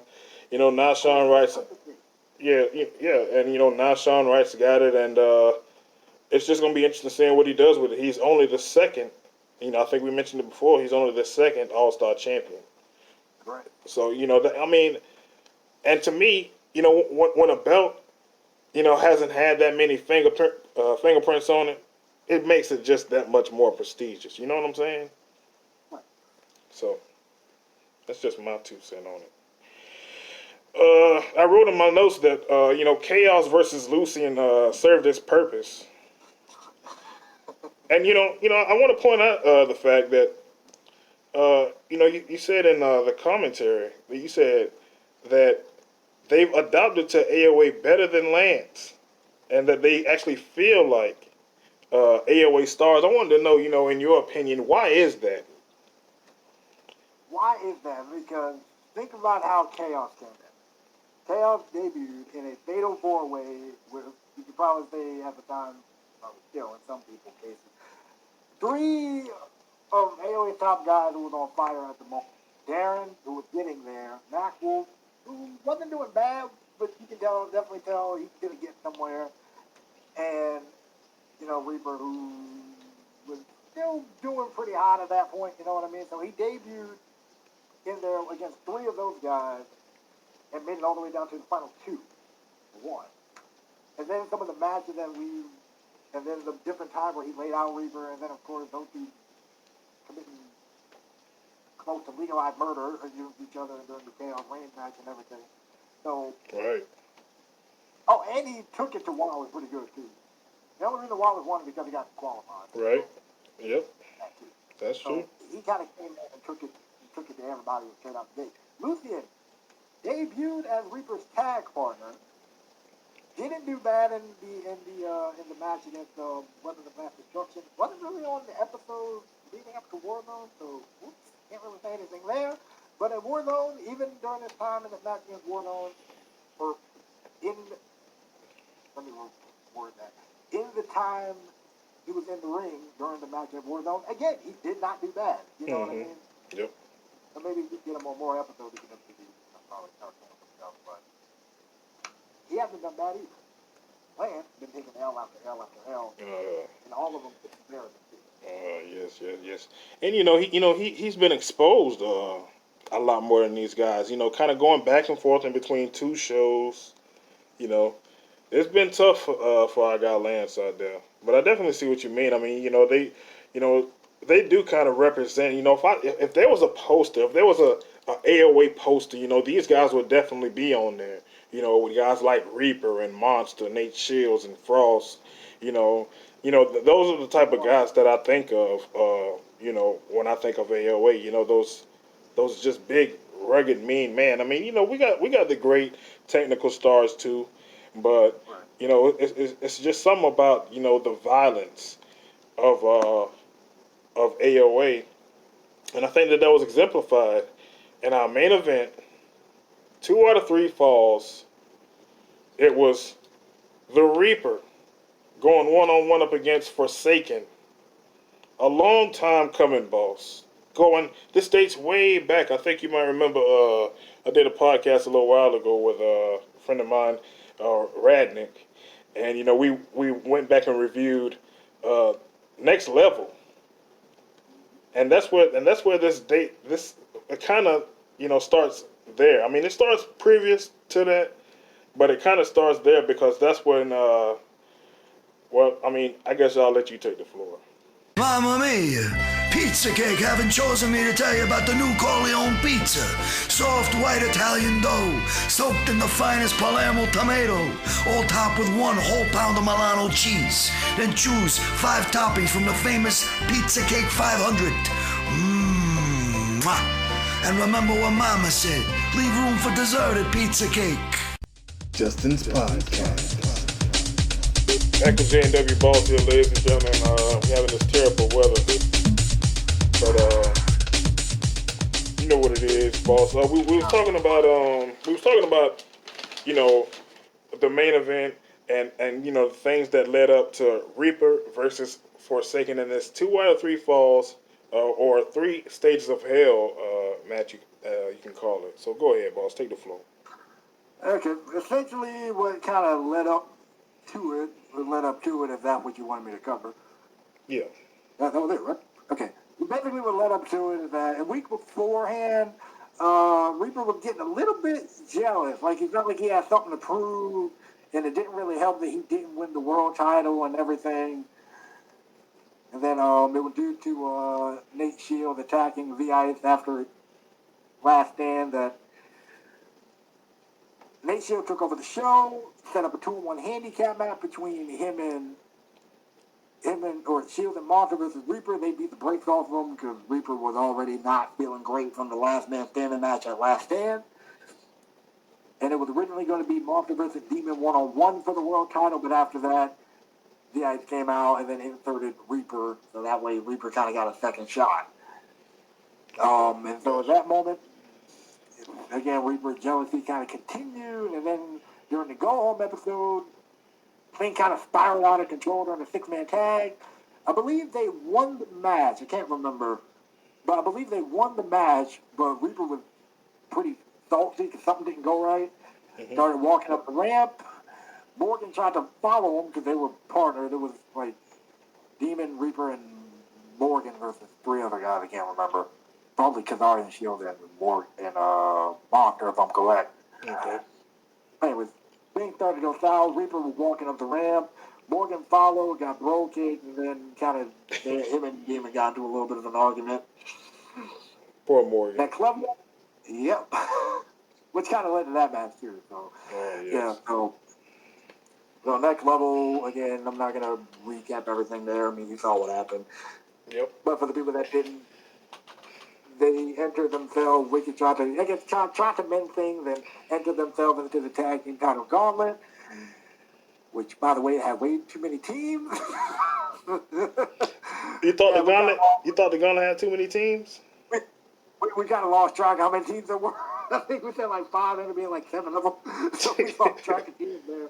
But anyway, they tried to enter themselves into the gauntlet, and they could have won it, but we walked away. Yep. Had to get thrown out via DQ. Yep. Demon was rightfully angry about that, so attacked them later on in the middle of the show. And then during the triple threat, they tried their best to do their thing, and then Monster retained. Forsaken or Reaper up in the ring. Demon gets in there, gets in his face, whatever. Reaper pushes him, and then Reaper moves him, and then it just went downhill. He beats him into a coma. He's gone. From there, Reaper decided to try to break the arm of James Black, tried to head like a grapefruit. He lost that match important, but he still with his head like a grapefruit nonetheless. Team with the Twisted Disciple, won a match with the Twisted Disciple. Didn't win the All-Star Championship, but he wasn't pinned in that match. And then won the Chaos Rank match. Lost his tag team title shot when he teamed with Lucian, as mentioned before. But that was the least of his worries. If they can come back. It was supposed to be a 4v4 War Zone, but Reaper and Chaos took each other out in the Chaos Reigns match. Forsaken team wins. Next episode, Forsaken asked for a 3 Days of Hell match, and here we are. Yeah. Here we are indeed, man. And, the stage was set. I think that, it's like, it feels like the entire show was built around, these two men finally settling the score. Everybody get their grievances out. Now get out of the way and let these two monsters, just take care of business. And I gotta say, man, both of these guys, had incredible entrances. I mean, I really like both of their entrances. And Reaper's gear, looked like a damn level boss or some shit off of Mortal Kombat. Walking through the fire, then he got out in the ring, and then did the power coming from the corner and from behind him. Yeah. But he usually, great visuals. The power comes from behind him. He did both. And I mean, you guys, listening to this, it's worth it to, at least just go back and check out the entrances. Pay close attention to the entrances because I don't think it's got enough credit. Those two guys' entrance. Like I said, the stage was really set for this to be a hell of a main event and really cap off the night. And I got here in my notes. Waste no time getting crazy. And then, I think at the sound of the bell, the fans kind of go crazy. You hear like a huge pop at the sound of the bell. But, I mean, it gets nuts, though, real early, man. Lots of crazy high spots in this matchup. This first fall was kind of done and... Oh, by the way, real quick. I should probably point out, first fall was a normal match. Second fall was Fall Can Anywhere. And if it needed, and it did need to, go to a third fall, it was last man standing, so I should probably point that out now. Good point. But this first fall was kind of done and dusted pretty quickly because Forsaken just wasn't playing games at all and just really kind of ran through Reaper, honestly. He kind of just ran through him during that first fall. It probably didn't help that the first thing he got hit with was he got tossed up in the air and speared. So then he got hit with Horseman and all of that, so it was like, football was just done and dusted quickly. So 1-0. Right. Yeah. And I thought that was real good. The whole, throughout the whole night, the fans had been through so much, already. We hadn't seen so much, and so it wasn't long and drug out. They wasted no time to just get to the meat of it. We just want to see y'all mess each other up. Forget this wrestling. Yeah. Y'all can probably get crazy and have a fun match y'all want to, but we came here for really the second and third fall of this thing, okay? Yeah, that's what we came here for. Yeah, We came here for the second and third fall of this thing. That was a great booking decision. Indeed. 1-0 for Forsaken for that first fall. The second fall, they just tore the whole entire arena apart. Oh my gosh. Is that what we saw the Death Valley drive on the ladder? Yeah, we saw the Death Valley drive on the ladder. We saw the giant suplex on top of the ladder into the step. Oh, yeah. So we kind of leaned off into the corner. Probably one of my favorite spots. I got to go back and find that spot and put it in the highlight reel somewhere. That was one of the great all-time highlights from AOA. I mean, because that's one of those spots that you just can't plan. Right? Am I right or wrong? Or what's that plan? Okay. I'm going to have to kind of give you a little bit of an inside scoop on this one. Oh, snap. I'm getting the scoop, y'all. Okay. Yep. Very first time. Okay, originally the show wasn't even going to be on 2K19 at all. It was originally going to be on 2K18. Oh, man, I'm glad you pointed that out because wasn't the whole show over and finished like on 2K18? It was already finished. Just about, yeah. Right. Yes, it was just about done. So I re-recorded the entire show. The entire again show. Wow. On 19. Y'all hear this? Dedication. Dedication. I re-recorded that whole entire show on 19. Yeah, that's crazy. But luckily I started early enough. And you probably don't even have it, but damn, it would have been great to have like a alternate version of the show. Oh, that would have been great. Oh yeah, I deleted that. I'm sure you did. Well, we know it didn't happen. Anyways. Yeah. Anyway, well, I originally recorded the show on 18, and originally that spot was not planned at all. Like, I was playing on top of the ladder, because, like, the original game plan, I think, was, like, since the ladder, like, in the middle of the ring, I think the original thing I was going to do was have, like, so they can get, like, suplex all the way to the floor on the outside. Kind of bounce off the like, the top rope and, like, slammed us over to the step. I'm like, yep, that's a do-over. So I remember, so I kept that spot as a note mentally in my head. I'm like, yep, we will do that spot again. So the first time it happened and it wasn't planned. It just happened. And the guy just he just bounced all off the rope and it just looked crazy. It was nasty. It was nasty. like a whiplash effect. Yeah, basically, yeah. It was nasty. Goodness. Second spot was pretty good too. The one that we saw here was pretty good. In fact, it probably I hurt more popped. if the step was actually kind of leaned into the corner. Listen, man, we was all here tuned in, locked and loaded, watching Armageddon, and when that shit happened, everybody was just like, oh, like that was one of the biggest spots of the whole night. Right. So like it was well done. That shit was, and it was effortless. Like it didn't look like, okay, now it's time for this spot. Okay, now it's time for this spot. Everything just, played well into each other. Good. Yeah. So then the match didn't last too much longer after that. Right, the thing got put to a ladder as well. So the match didn't last too much longer after that. And Reaper tied it up at 2 apiece. 1 apiece. Well, yeah, right, 1 apiece. Right, thank you. Yeah. My math sucks today. It happens to me all the time. Yeah, true. Yeah. You're almost known for it here, aren't you, Justin? Yes, I am. You ain't got to rub it in, boss. I'm not. Okay. Let's move on. I'm not like everybody else. I'm not like Bob Killer, whatever, now. Yeah. I'll rib you a bit, but that's about it. Yeah, I hear you. I think that's one thing that we both have in common. Somebody always fucking with us. Yeah. Kill him after with me for God knows what reason. I don't be bothering that dude. Everybody's messing with you, boss. Everybody. Yes. Renee be messing with me. Mm-hmm. And then I can finally say this. Hold on. Can I say my piece real quick?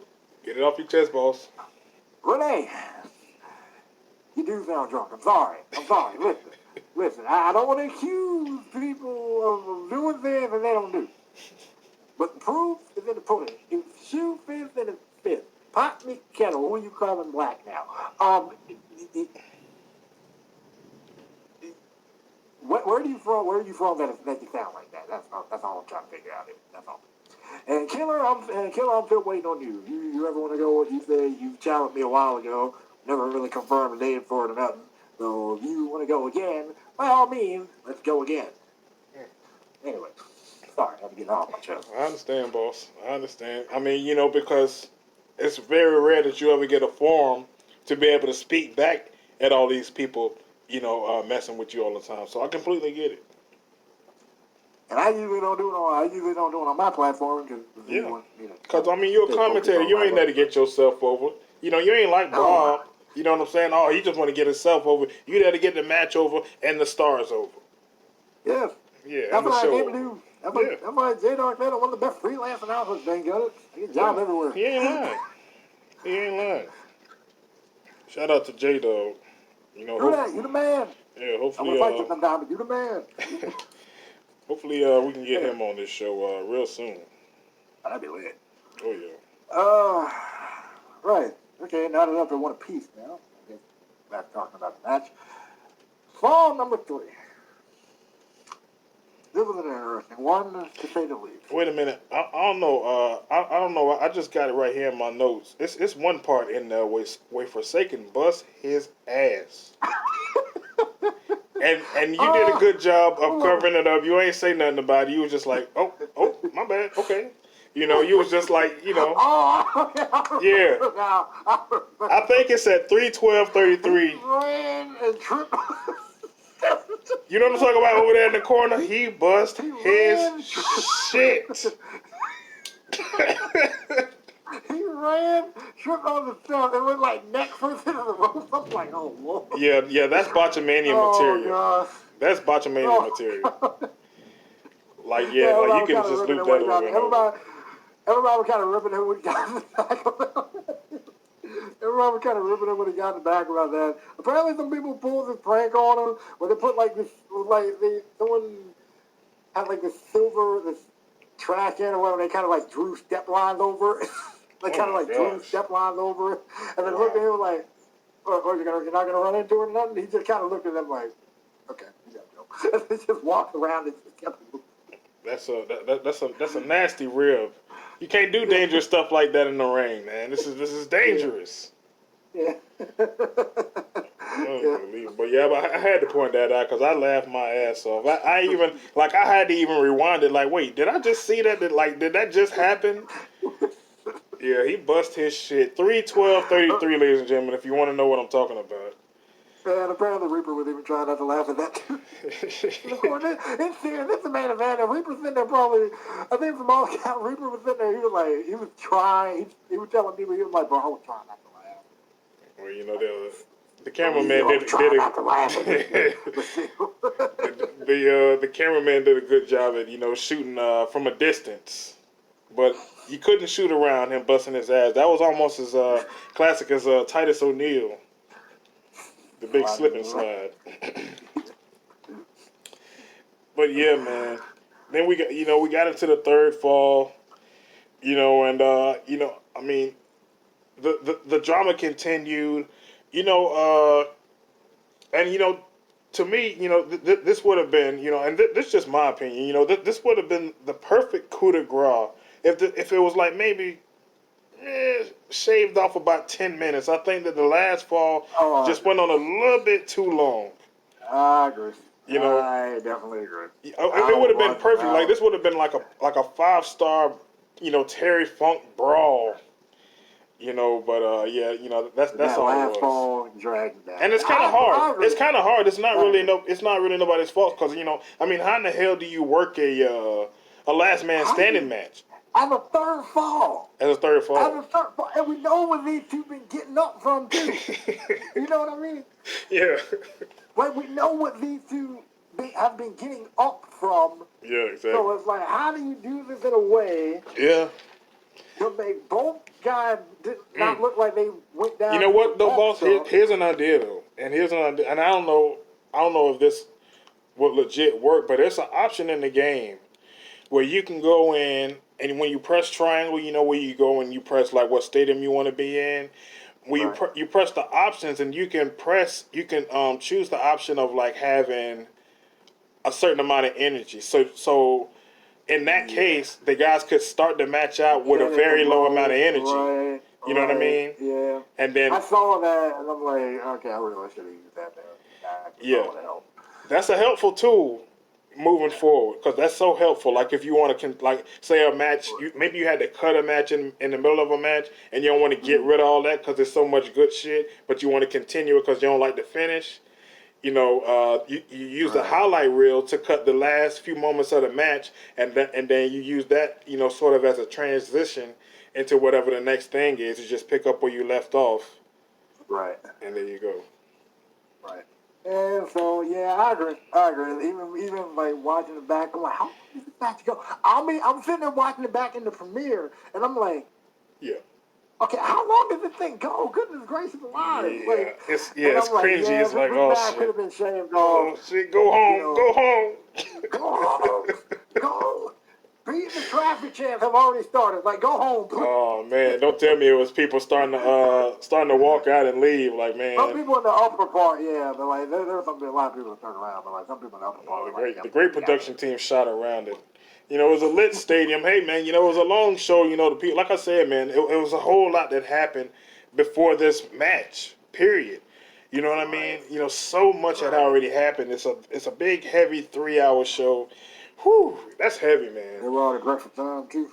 Yeah. Yeah. There was that, too. You know, I mean, but you know, to your credit, though, you know, Boston, you know, everybody involved, I got to give you props because the whole show really flowed very smoothly and very well. Like it didn't feel like, oh, what a drag. You know, it really bounced. You kept it fresh, changing the commentary. You know, sometimes it was just you. Sometimes it'd be you and Superkick, you and J Dog. You know, you and Gorgon. So you know, I really like that aspect. You know, and then like the pacing of the matches. You know, the way that they all flowed. You know what I mean? So, you know, it's some small gripes in there. But overall, you know, for this band, you know, the first, you know, WrestleMania type show, you know, it was a hell of a show. You know, yeah, like 5 stars. 5 stars for me. But I give everything 5 stars, so, you know, what does my opinion matter? Your opinion apparently matters a lot. If AEW is the only reason AEW is the only platform AEW does not show up on is yours. The only platform I've showed up on so is far. here. Your opinion matters, though. Your opinion matters. Yeah. Well, I appreciate that from you, boss. Thank you. Not at all. Not a problem at all. And as far as, you know, my personal takeaways from it, overall, I thought it was good. For the first one, good. Definitely room for improvement. If I do a 3 days of Hell match like that again, depending on where I put it, yeah. You know, I should definitely shorten that last fall because again, it was great. I think it was going good if we would have shaved off like 5 or 10 minutes. We would have been fine. Yeah. So overall, I think it was good. I'm glad you think the show was taped well because I was honestly kind of wondering that if it was like, is it flowing good? It did flow very well. To me, it did. To me, it did. I mean, it didn't drag. Right. Like, you know, I was really on the edge of my seat. I was really into everything. You know, and then, like, the stuff that you put in between, like, the skits, like, you know, the thing with Darren and, you know, the thing with, like, you ain't gonna see that in nobody else's universe mode, I don't think. I've never seen it, like, where, when we had Sean Wright bring out Wallace in the donkey suit. I never seen anything like that. So, like, you know, that, to me, that was, like, you know, one of the biggest moments of the night. It was a way to kind of add comedy to a show that... It wasn't a match. It was a comedy spot. It was done in the arena. You know what I'm saying? Like, that was super dope to me. Cool. Yeah, I really like that. And then the whole deal was great with the pyro, the intro stuff, and everything. Yeah, the cut scenes. Yep. Since I'm here, huge thank you to everybody that helped put that show together. You know, whether be either, you know, helping me put matches together. So, True Pain, thank you for helping me with the main event. But dang, I wish I could have had him on that show. He would have been a perfect fit for that main Yeah. event. He would have been so Yeah, and I perfect. couldn't get him in because like he was like really busy with work and such. And Yeah, shout out to True Pain. he knew I had a time frame. Shout out, dog. If you hadn't He would've listened to this been thing, you're the man. I wish I could have had you on. You're right Thanks about to the that. crew at XTV for providing the promo package and commentary for a couple of things. J-Dog for commentary, Super Kid for commentary. All that. It was a good time. You thank everybody. Appreciate it. Yeah, and I'd be remiss, boss, if I didn't bring up Live On, which was the AOR, big coming out special. Right. I personally, like the way it premiered on your channel. First having, I think it was a Friday night pre-show and then a Saturday night, main show. Yep. Yeah, so I really enjoyed that. Tell us about That these. match card was released earlier in the day, too. Yep. Yeah, that's where I got these matches from. So that's, if that's not the order that they was on the show, people, don't be writing me in my email talking about Justin, leave you don't them know what alone. you're talking about, No. and all of this stuff. Show some respect. Lord, All right, It's all now, good. thank you, boss. But that's the order. That's where I got this order from, and I got here the on the pre-show. We got Brandino versus Aaron Prince, and we got Nick Carter versus I'm just gonna call him Crimson. Tell us about these guys, because I'm not familiar with everybody on the AOR roster.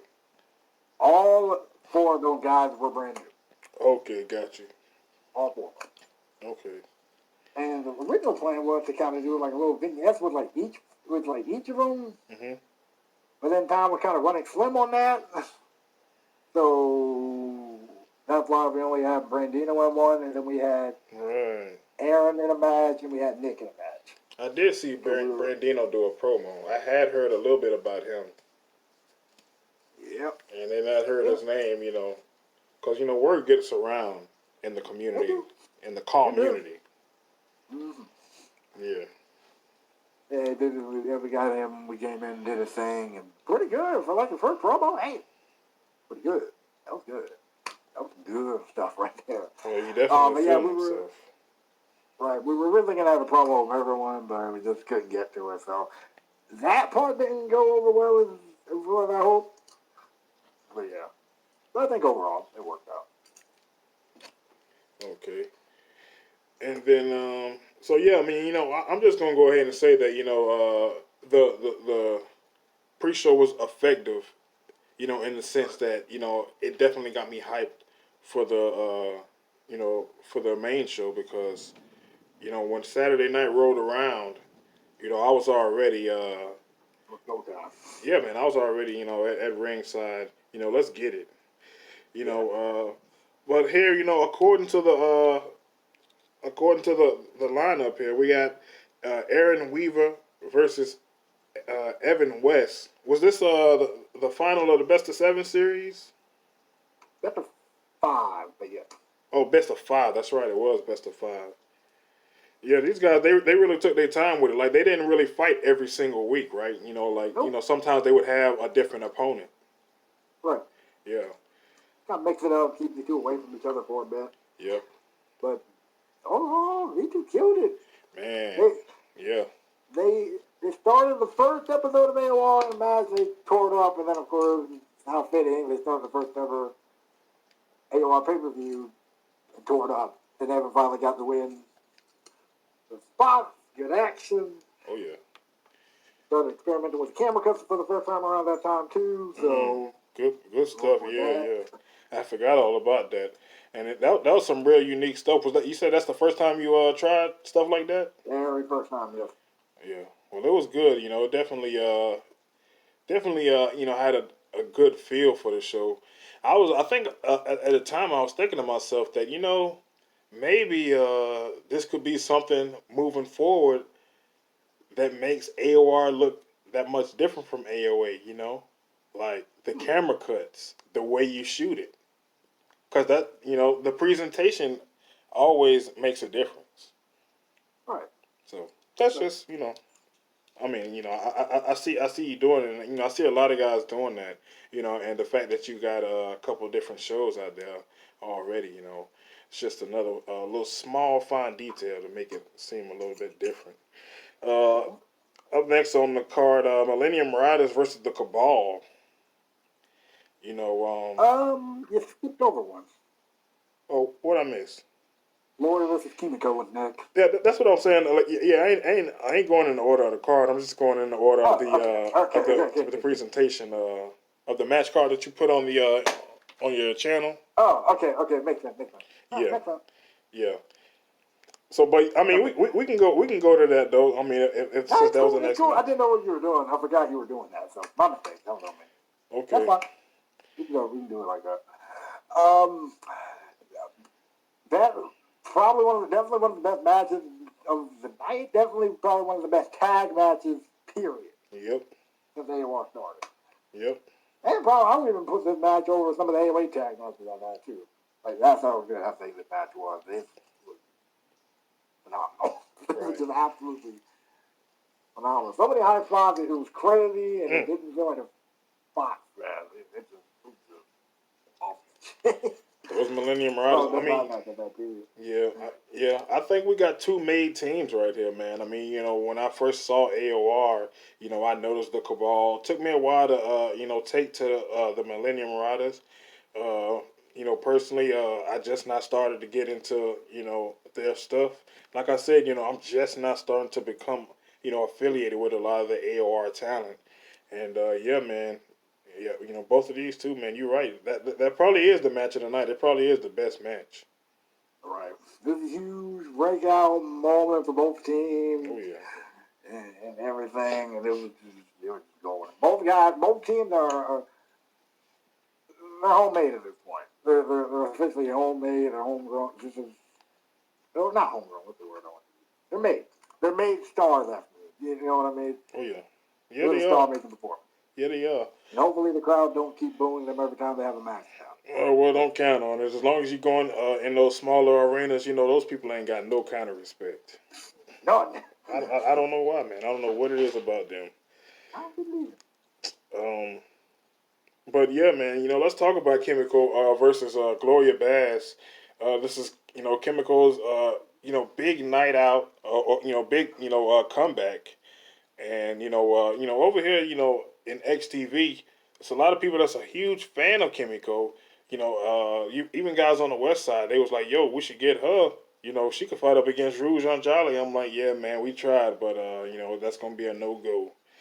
But, so, yeah, just to point that out, she is very popular over here. The very charismatic Kimiko makes her return up against Gloria Bass, boss. What do you think about it? It was a good case of speed versus power here. And Definitely. Kimiko, with the quickness and stuff that she was throwing her strikes and everything, and then Gloria with her power aspect. I'm surprised she didn't do that 5 body slams over and over like she's starting to do. Oh, I she's like trying that. To get that over, apparently. I like it. It's over with me. Yeah, apparently she's trying to get that over. So, I mean, so she didn't really do that here, which would have been a great time to do it. Man. But I wish the audience, when she do that, they should do like along. Yeah, like they do like Big E Langston. Remember he used to do the 5 count in NXT, and they would start chanting 5, 5, 5, 5. That would be so over. I swear to God.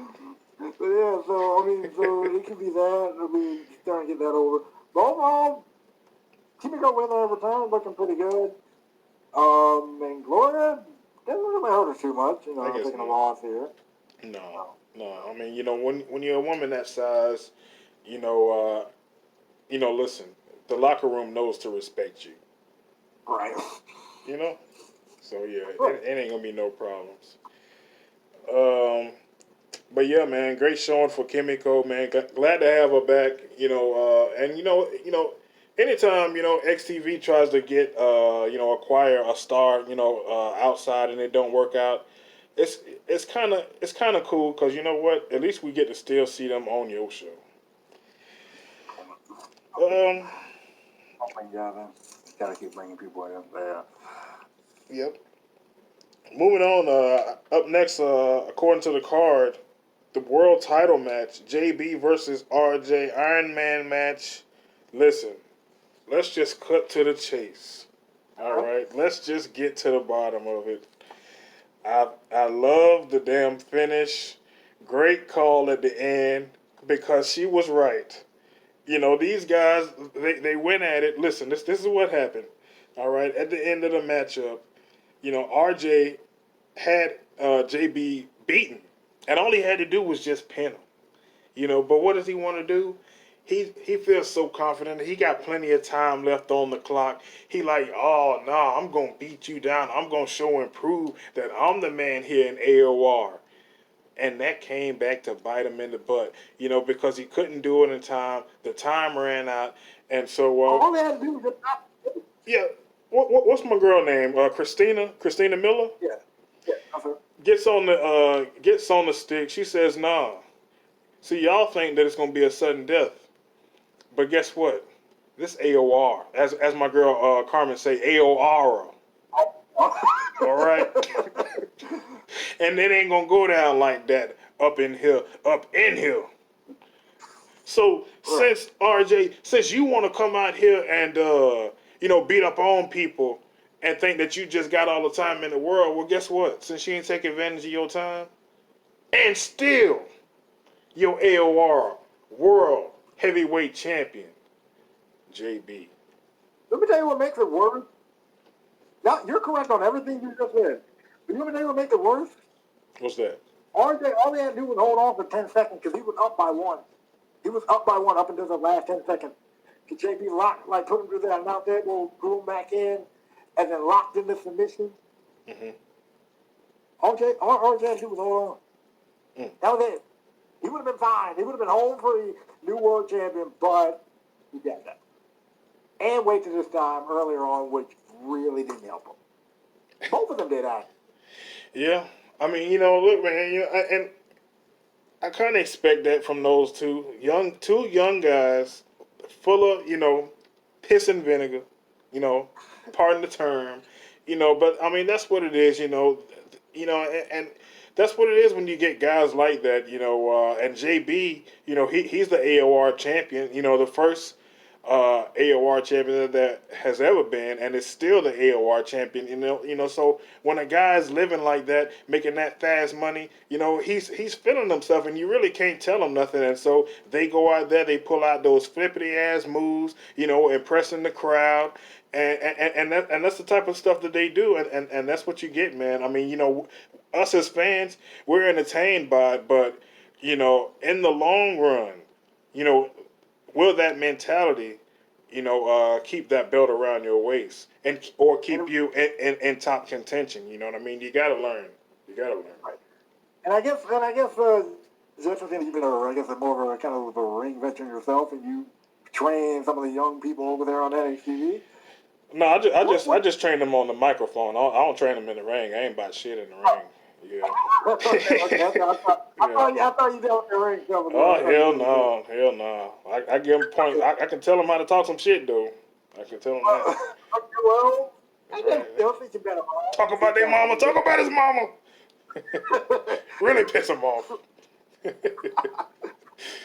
roaches in them. Bring him a bunch of roaches. Bring them a bunch of roaches and don't give him any raid. Anyway. I was gonna ask though. Mm-hmm. Since you do see a whole lot of cats come and go or whatever. Yeah. What would your advice be? What would you like if you were the guy backstage talking to RJ or JB, giving him a pep talk after that Iron Man match? What would you tell him? Look, man. You know, you gotta be a champion. You gotta be the star. Like, you don't have to when you walk out into that arena, you don't have to be all like, look at me, I'm the champ. They already see you. When that music hit, they know that you coming. So what you need to do is you need to be focused on your opponent. And so when you walk into the ring, your eyes need to be locked on your opponent. And when that bell sounds, you know, the only thing that got to be going through your mind is, you know, take out this guy. It ain't prove that I'm the best. It's beat his ass and, you know, and get the hell up out of there.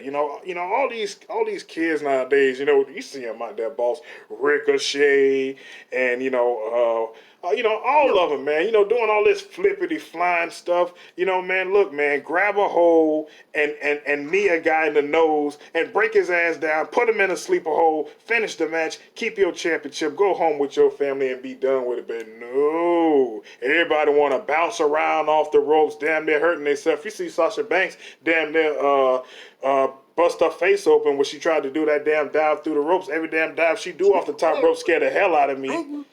Every time he does that he's about to, one day. I'm afraid this man's gonna land wrong. Who you saying right now? Who you saying? Biggie. Oh my God! Yeah, the suicide dive. That ain't for everybody, man. It ain't for everybody, man. Some of these kids, they doing that stuff, and they getting that doggone foot caught on that middle rope. You're gonna hurt yourself trying to do too much, man. Keep it simple. Like one or two big moves is cool, but you got to make the people want it. Is all I'm saying. Less is more. That's what I would be telling these guys. They doing way too much, and it's just like in this matchup, it cost them. Right. Wise words, wise man. Wise words from a wise man. Oh, thank you, boss man. Yeah, man. It really gets me. Excited. Talking about this stuff because it drives me crazy. It really does. But in any event, we got Jackson Wade going up against Arn. Real interesting matchup. How did this matchup come about, boss? All matches I love, but Wade. The whole deal is the reason I got in his face in the first place is because he felt that like Wade always here looks like a star. Okay, Wade is one of those guys who look like a star. Good and well his time is coming one day. You know that. You know it. What I mean? Oh, yeah. Good and well Wade's time is coming one day. No relation to Dwayne Wade, for the record. None. Despite what JNW keeps saying, none. For the record. Anyway, thank you. At least he gets it. At least I'm talking to someone that gets it. Anyway. I feel your pain, boss. You have to deal with somebody out here feels you. When I'm watching the show, I'm feeling the pain you go through. You have to deal with Bobby and all on there. Oh man, don't mention that guy. Sorry. Anyway, okay. To answer your point, all I got in the face because it's like, hey, bro, you ain't the only big dog in town. I'm here too. I'm still here, despite the fact that I haven't really been on. Don't think you're just about to sleep on past me. Nah, fam, that ain't about to happen. You know what I mean? Mm-hmm. The way he kind of backed down, he's like, all right, I'll pick my spots a different day. So from there, the kind of game, watch what I do, see if you can pop. You know what I mean? Okay. Yeah, let's go into this match here. Hardest match if I've ever seen it. Hard hitting, physical. Wade did what he had to do, though. Picked up the win. So congratulations to Wade. Yeah, man. I mean, you gotta think, because I mean, Arn, he's a part of the Cabal, right? No. He ain't with the Cabal. No. Is he solo? Yes. I don't know why I thought that Arn was with the Cabal. Who are the Cabal members? Eldred. Ryan Ridge. Noel. K-N-U-L-L. Noel. And Task. No. Taskmaster. What? Hold on, real quick. Segue or sidebar. Where does that name come from, Taskmaster? I don't know full detail, full disclosure. Those are not my original creations. So those are not yours? I know the answer to that question. The Cabal is not yours. No. Wow, you got a whole stable of people that's in your group. See, this is the hot shit right here. See, this is the good shit. You got a whole stable of men, a stable, not just one guy, a stable of men in your universe mode. And wow, none of them are your original creations. Somebody gave them to you and was like, "Yo, will you use them on your show?" Well, Noel is true creation. In fact, I'll tell you how I found this out. Okay. Noel is true creation. Okay. And then he told his buddies, he told some of his friends about the show. Mm-hmm. And then on their behalf, he asked me, could I have them on? I'm like, all right, cool. I'm good with that. Sure thing. What about them? And I'm pretty sure they probably told me where the name of the stuff came from, but I unfortunately just can't remember that. Right. But yeah, so that's how that came about. Fascinating to me. Fascinating to me. What I gotta say though, I mean that's a big win for Jackson Wade though. To defeat Arn. Because he one of the tougher guys over on AOR. Oh, absolutely. Yeah. I don't know. In my head, I had him associated with the Cabal. But in any event, it was the women's championship that was set to headline on this night. Probably the biggest stars in all of AOR. Arguably, Ashley, Chloe, and Carmen. Triple threat match for the women's championship, boss. I want to ask you, what is it about, Ashley and Chloe? I mean, because, since day one, to me, they have been like, the top stars. And here they are, on the big show, on the first ever pay per view, headlining again, in the main event for the women's championship. What is it about these stars? What is it about those stars in particular that you see main event material in? Those three? Well, Those three yeah, just those two because I feel like I leave out Carmen because I can kind of see that story. She's kind of come in from the other company, so anytime a star comes in from another company, like I remember when I was a kid and I would watch wrestling. Like if Davey Boy Smith came into WCW from WWF, he was so over with me because it's like, oh snap, it's British Bulldog and he ain't supposed to be over here. He from over there. You know what I mean? So yeah, like so they already kind of got that star quality. So I see it in Carmen, especially with the way that she's booked. But I mean, with Ashley and Chloe being originals, what is it about them that you see, main event in? Because they've been main eventing since the beginning.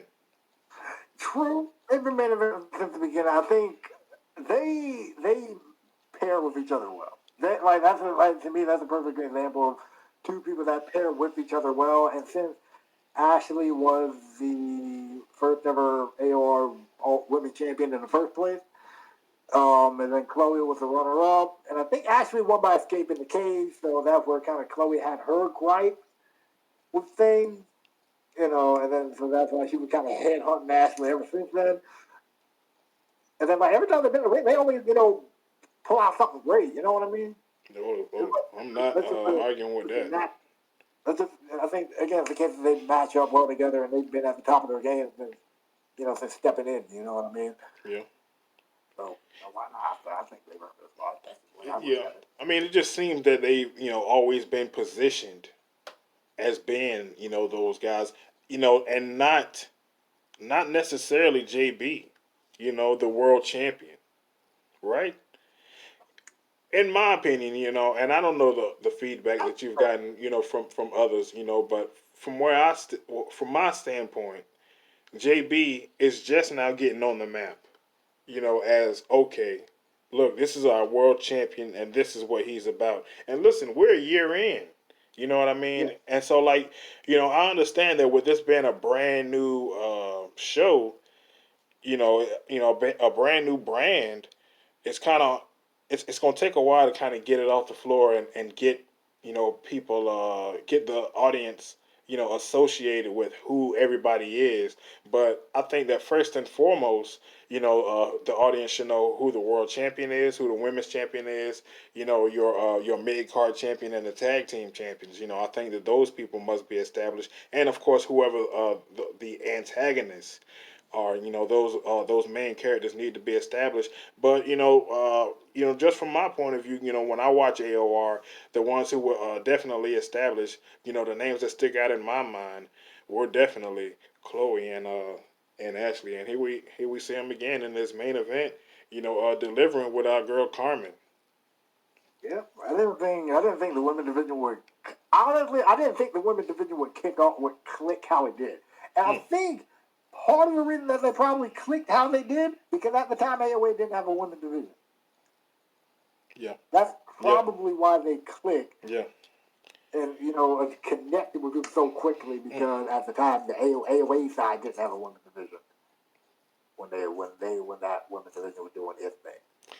That's probably why. Yeah. But yeah. As far as the match itself goes, I'm impressed. Good stuff. Good stuff. I think it was definitely a good match, in my personal opinion. I think it told a good story. And then like somebody close falls, all three of them could have gotten eliminated at one particular point or the other. But I would be remiss if I'm sitting there talking about this match and I didn't mention J-Dog's reaction to the first elimination of this match. All right. Poor guy. Commentary throughout this whole thing. Honestly, I think it was J-Dog's performance that really helped elevate this match. We're going to say that. Introducing the Edible Bubbles Kit. Use your favorite delicious drink to blow tasty bubbles that are designed to be devoured. Each bottle is partially filled with a non-toxic bubble solution. Wow. Simply add your favorite beverage to the mix, gently shake, and use the enclosed bubble wand to start creating your own floating flavored treats. Get your kit today for only $11.99. To order your kit, just call 1-800-476-1991. Straws Connectables do-it-yourself drinking straws.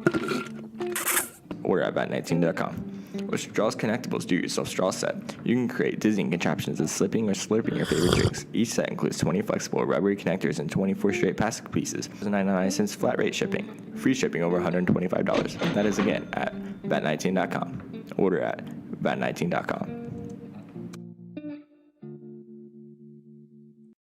Justin's Podcast. Well, you talk about Mr. Tankman, being a gem. J-Dog has definitely been a gem to that show AOR. You gotta, point out, you guys' back and forth, banter throughout the entire show. And, I don't throw this around a lot, but I'm telling you, I really feel I compare you guys to Heenan and Monsoon, for me, because I love Heenan and Monsoon so much because I can sit there, I can listen to SummerSlam 92. I don't have to watch the show. I can just listen to those guys, and it's so entertaining. And that's how y'all two are, yes. And it's I don't always watch the show. Maybe if I would have watched, maybe you'll drop an AOR episode and I'll watch it. Maybe say you drop it on a Thursday. So I'll sit there Thursday night and I'll watch the show. But maybe I don't take in everything. So the next morning I'll play it again. But I'll listen to it this time. You know what I mean? While I'm doing something else, I'll have it playing in the background. And it's just just as entertaining because, y'all two calling the match or J-Dog saying something off the wall. So, yeah, man, you really, that's a key element to that show. So, kudos to both of y'all for that. Much appreciated, much appreciated. I think overall, Matt told a good story. Cool spots in there. Yeah, a little extreme. I think Carmen got suplex through a table and all of that. And the storytelling of, okay, are these two actually really going to work together and eliminate Carmen, or is one going to turn on the other? And we saw one turn on the other with Ashley turning on, on Curly. Curly? Chloe, sorry. Good Lord of mercy. Chloe. Her new name is now Curly. I will now call her out on AOR, and J-Dog's going to lose his mind again. But anyway, Chloe. The continues. And, yeah. And then after that, Ashley tried to take it high risk, and then just broke herself in half in the process with jumping and then missing through the table. And then, Carmen capitalized, got her back in, 1, 2, 3. Carmen's still your women's champion in a very good match to me, in my opinion, for the first ever AOR pay-per-view. Oh, yeah, it was a damn good match. Carmen on top, man, it's so interesting to me that she is the AOR women's champion still, even after this pay-per-view. And it poses the question, who is it going to be?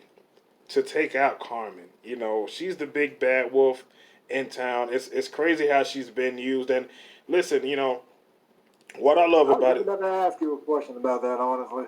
What you was gonna ask about it? The question I was going to ask was, whenever Carmen was first brought in, whenever first, the transaction was made between, yourself, you were the one that helped her find work, and, Miss Christina Miller or whatever to get her to AOR. Did you or anyone else on the XTV East Side, West Side crew, South Side, North Side crew, whatever, Yeah. feel like she was going to do as well as she did? Yes. Yes, I did. Like, honestly, yes, I did. And, like, believe it or not, I did, because that's the whole reason why she was even given. We could have just deleted her. You see what I'm saying? Yeah. But we was like, no, like, it's something special about this character, you know, that needs to be uh, embellished, you know, and preserved. You know what I mean? And you know, and so like, and what better place for her to go than AOR? You know, it was just starting out, like you said. You know, y'all had y'all needed a women's division.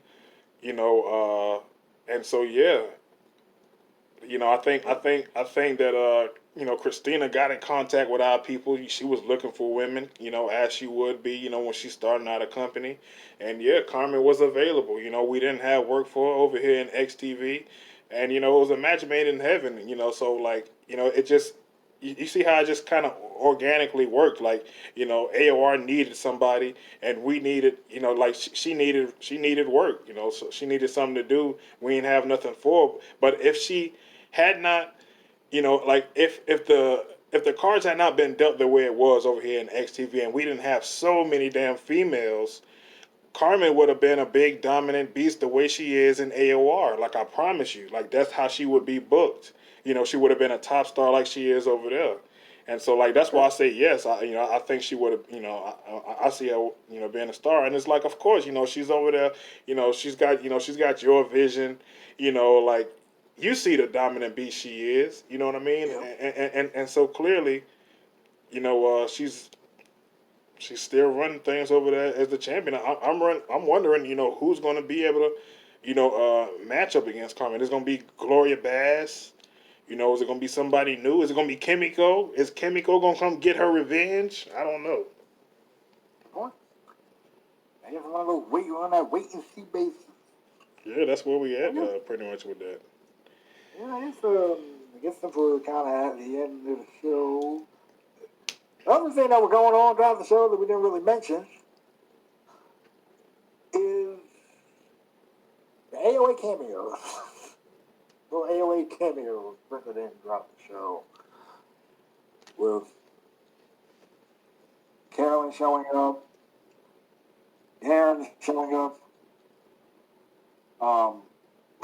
Wolfpack showed up, Angelina showed up, and probably terrified Ashley to no end, but still.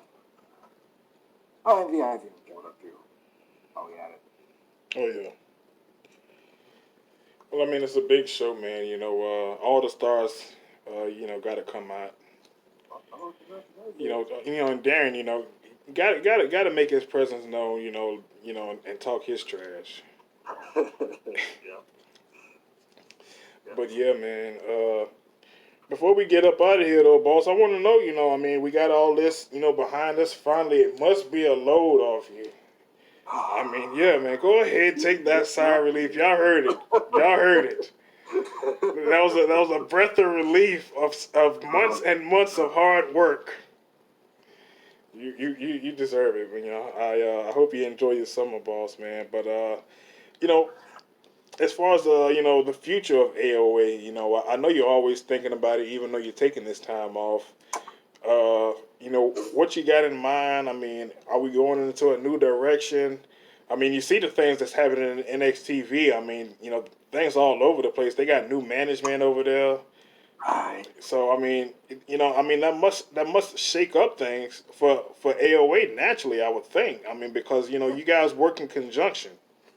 Right. We have, and plus plus given the events of Armageddon and Alabama and everything, Well, yeah.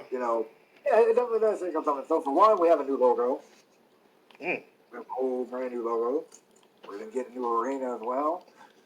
We're gonna try to shake things up a little bit. Maybe do some different things with different guys. You know what I mean? Just to see what happens. Maybe we're gonna test a couple of things out. Maybe get a couple of people, trying to get a couple of people back to prominence. Okay. You know what I mean? I'm trying to get a couple of people back to prominence. Okay. Give a couple of new guys a spot. Let's see what they can do with it. You know what I mean? So stuff like that. Now, boss, you a master, of commentary. You're a master of the art of kayfabe, but I am not. Okay. And so, I don't see why, we can't talk about it. We did it last time you were here. Well, the last time you and I talked one-on-one, I think we used this platform to sort of open up the door to the possibility of there being a meeting of the minds. You know what I'm talking about, boss? I know where you're getting at. Oh, yeah. Getting at. Ladies and gentlemen, can we make it official here? I was hoping we could. Okay, cool. If you cool with it, I'm cool with it. All right. Ladies and gentlemen, also, I should probably point out, one of the things that are going to be taking place for AOA Season 2, and in fact, I should probably point out that the first thing to kick off AOA Season 2, first pay-per-view to kick off AOA Season 2, will be the return of the AOA and NXTV Worlds Collide pay-per-views. The first one, if you missed it, go back and watch it. It's on my channel. It's on XTV World's channel, because this is probably going up on XTV East Coast, if I'm correct. But, Yeah, there you go. Yeah, it's good on point. XTV World channel. It's on my channel. Go check that show out. It was special. We did some great things.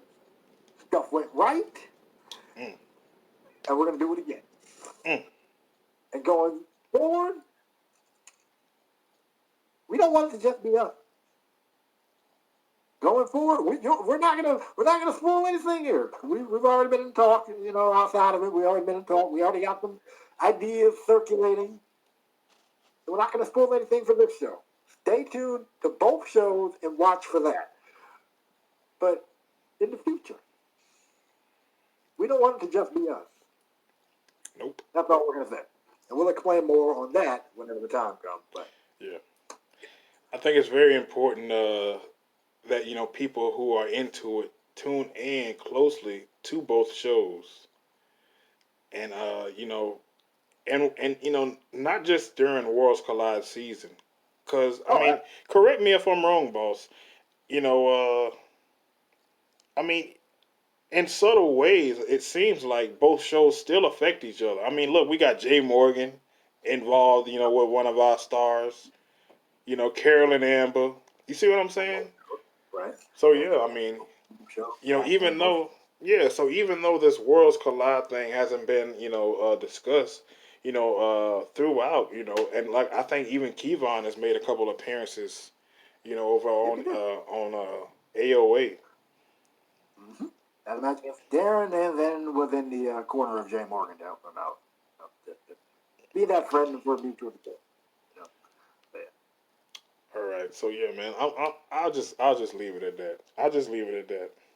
Ain't gonna, yeah, cause if I start talking anymore, then we're gonna get into the spoiler territory. Yeah. So yeah, man. Thank you so much, boss, for doing this with me. And yeah, man, enjoy your summer. Thank you.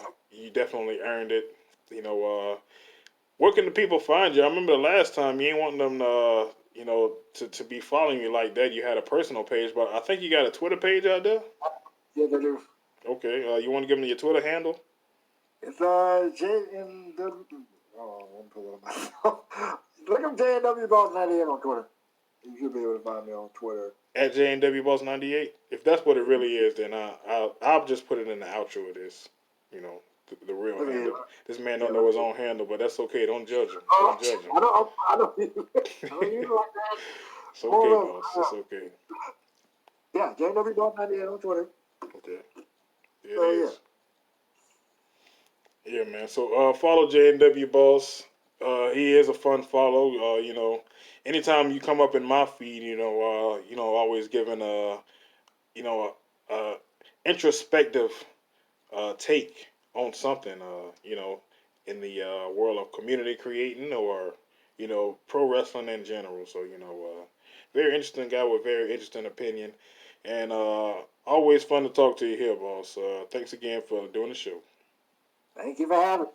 Get you around. Always great catching up with J&W Boss. Of course, it's always a very interesting conversation. Yeah, man, there it is. Armageddon is in the books. It's behind us, and you heard it right there. We just left a little tease, a little cliffhanger, if you will. But yeah, man, it's coming up. Worlds Collide 2. Man, we busy working over here. Golly, I was just not, I was just in the drive-thru. And I'm just thinking about all this shit that we got on our plate right now. It's heavy. It's heavy, but I try not to dwell on it. I just like we always say, just put our head down and get the grinding, So yeah, man, thanks again to J&W Boss. I really appreciate you sliding through, man. I know we're gonna get some numbers on this just because of your name alone, and that's why I really truly appreciate it. But besides that, it's always a great conversation, and it's just always so fun talking about AOA and NXTV and what we do here. You know what I mean? So like I said, hopefully I can get J-Dog up in here. Get some more outside of XTV guests. See what some of their perspective is on universe mode in general. And us here at XTV. But yeah, man, that was the show. Hope you guys enjoyed it. And I'm finna get me some sleep because tomorrow's another busy day. So until next time, from the very, very sunny state of Florida, although it ain't sunny right now, it's been raining like it's monsoon season. But I'm Ernest Justin Turkey Leg saying so long, everybody.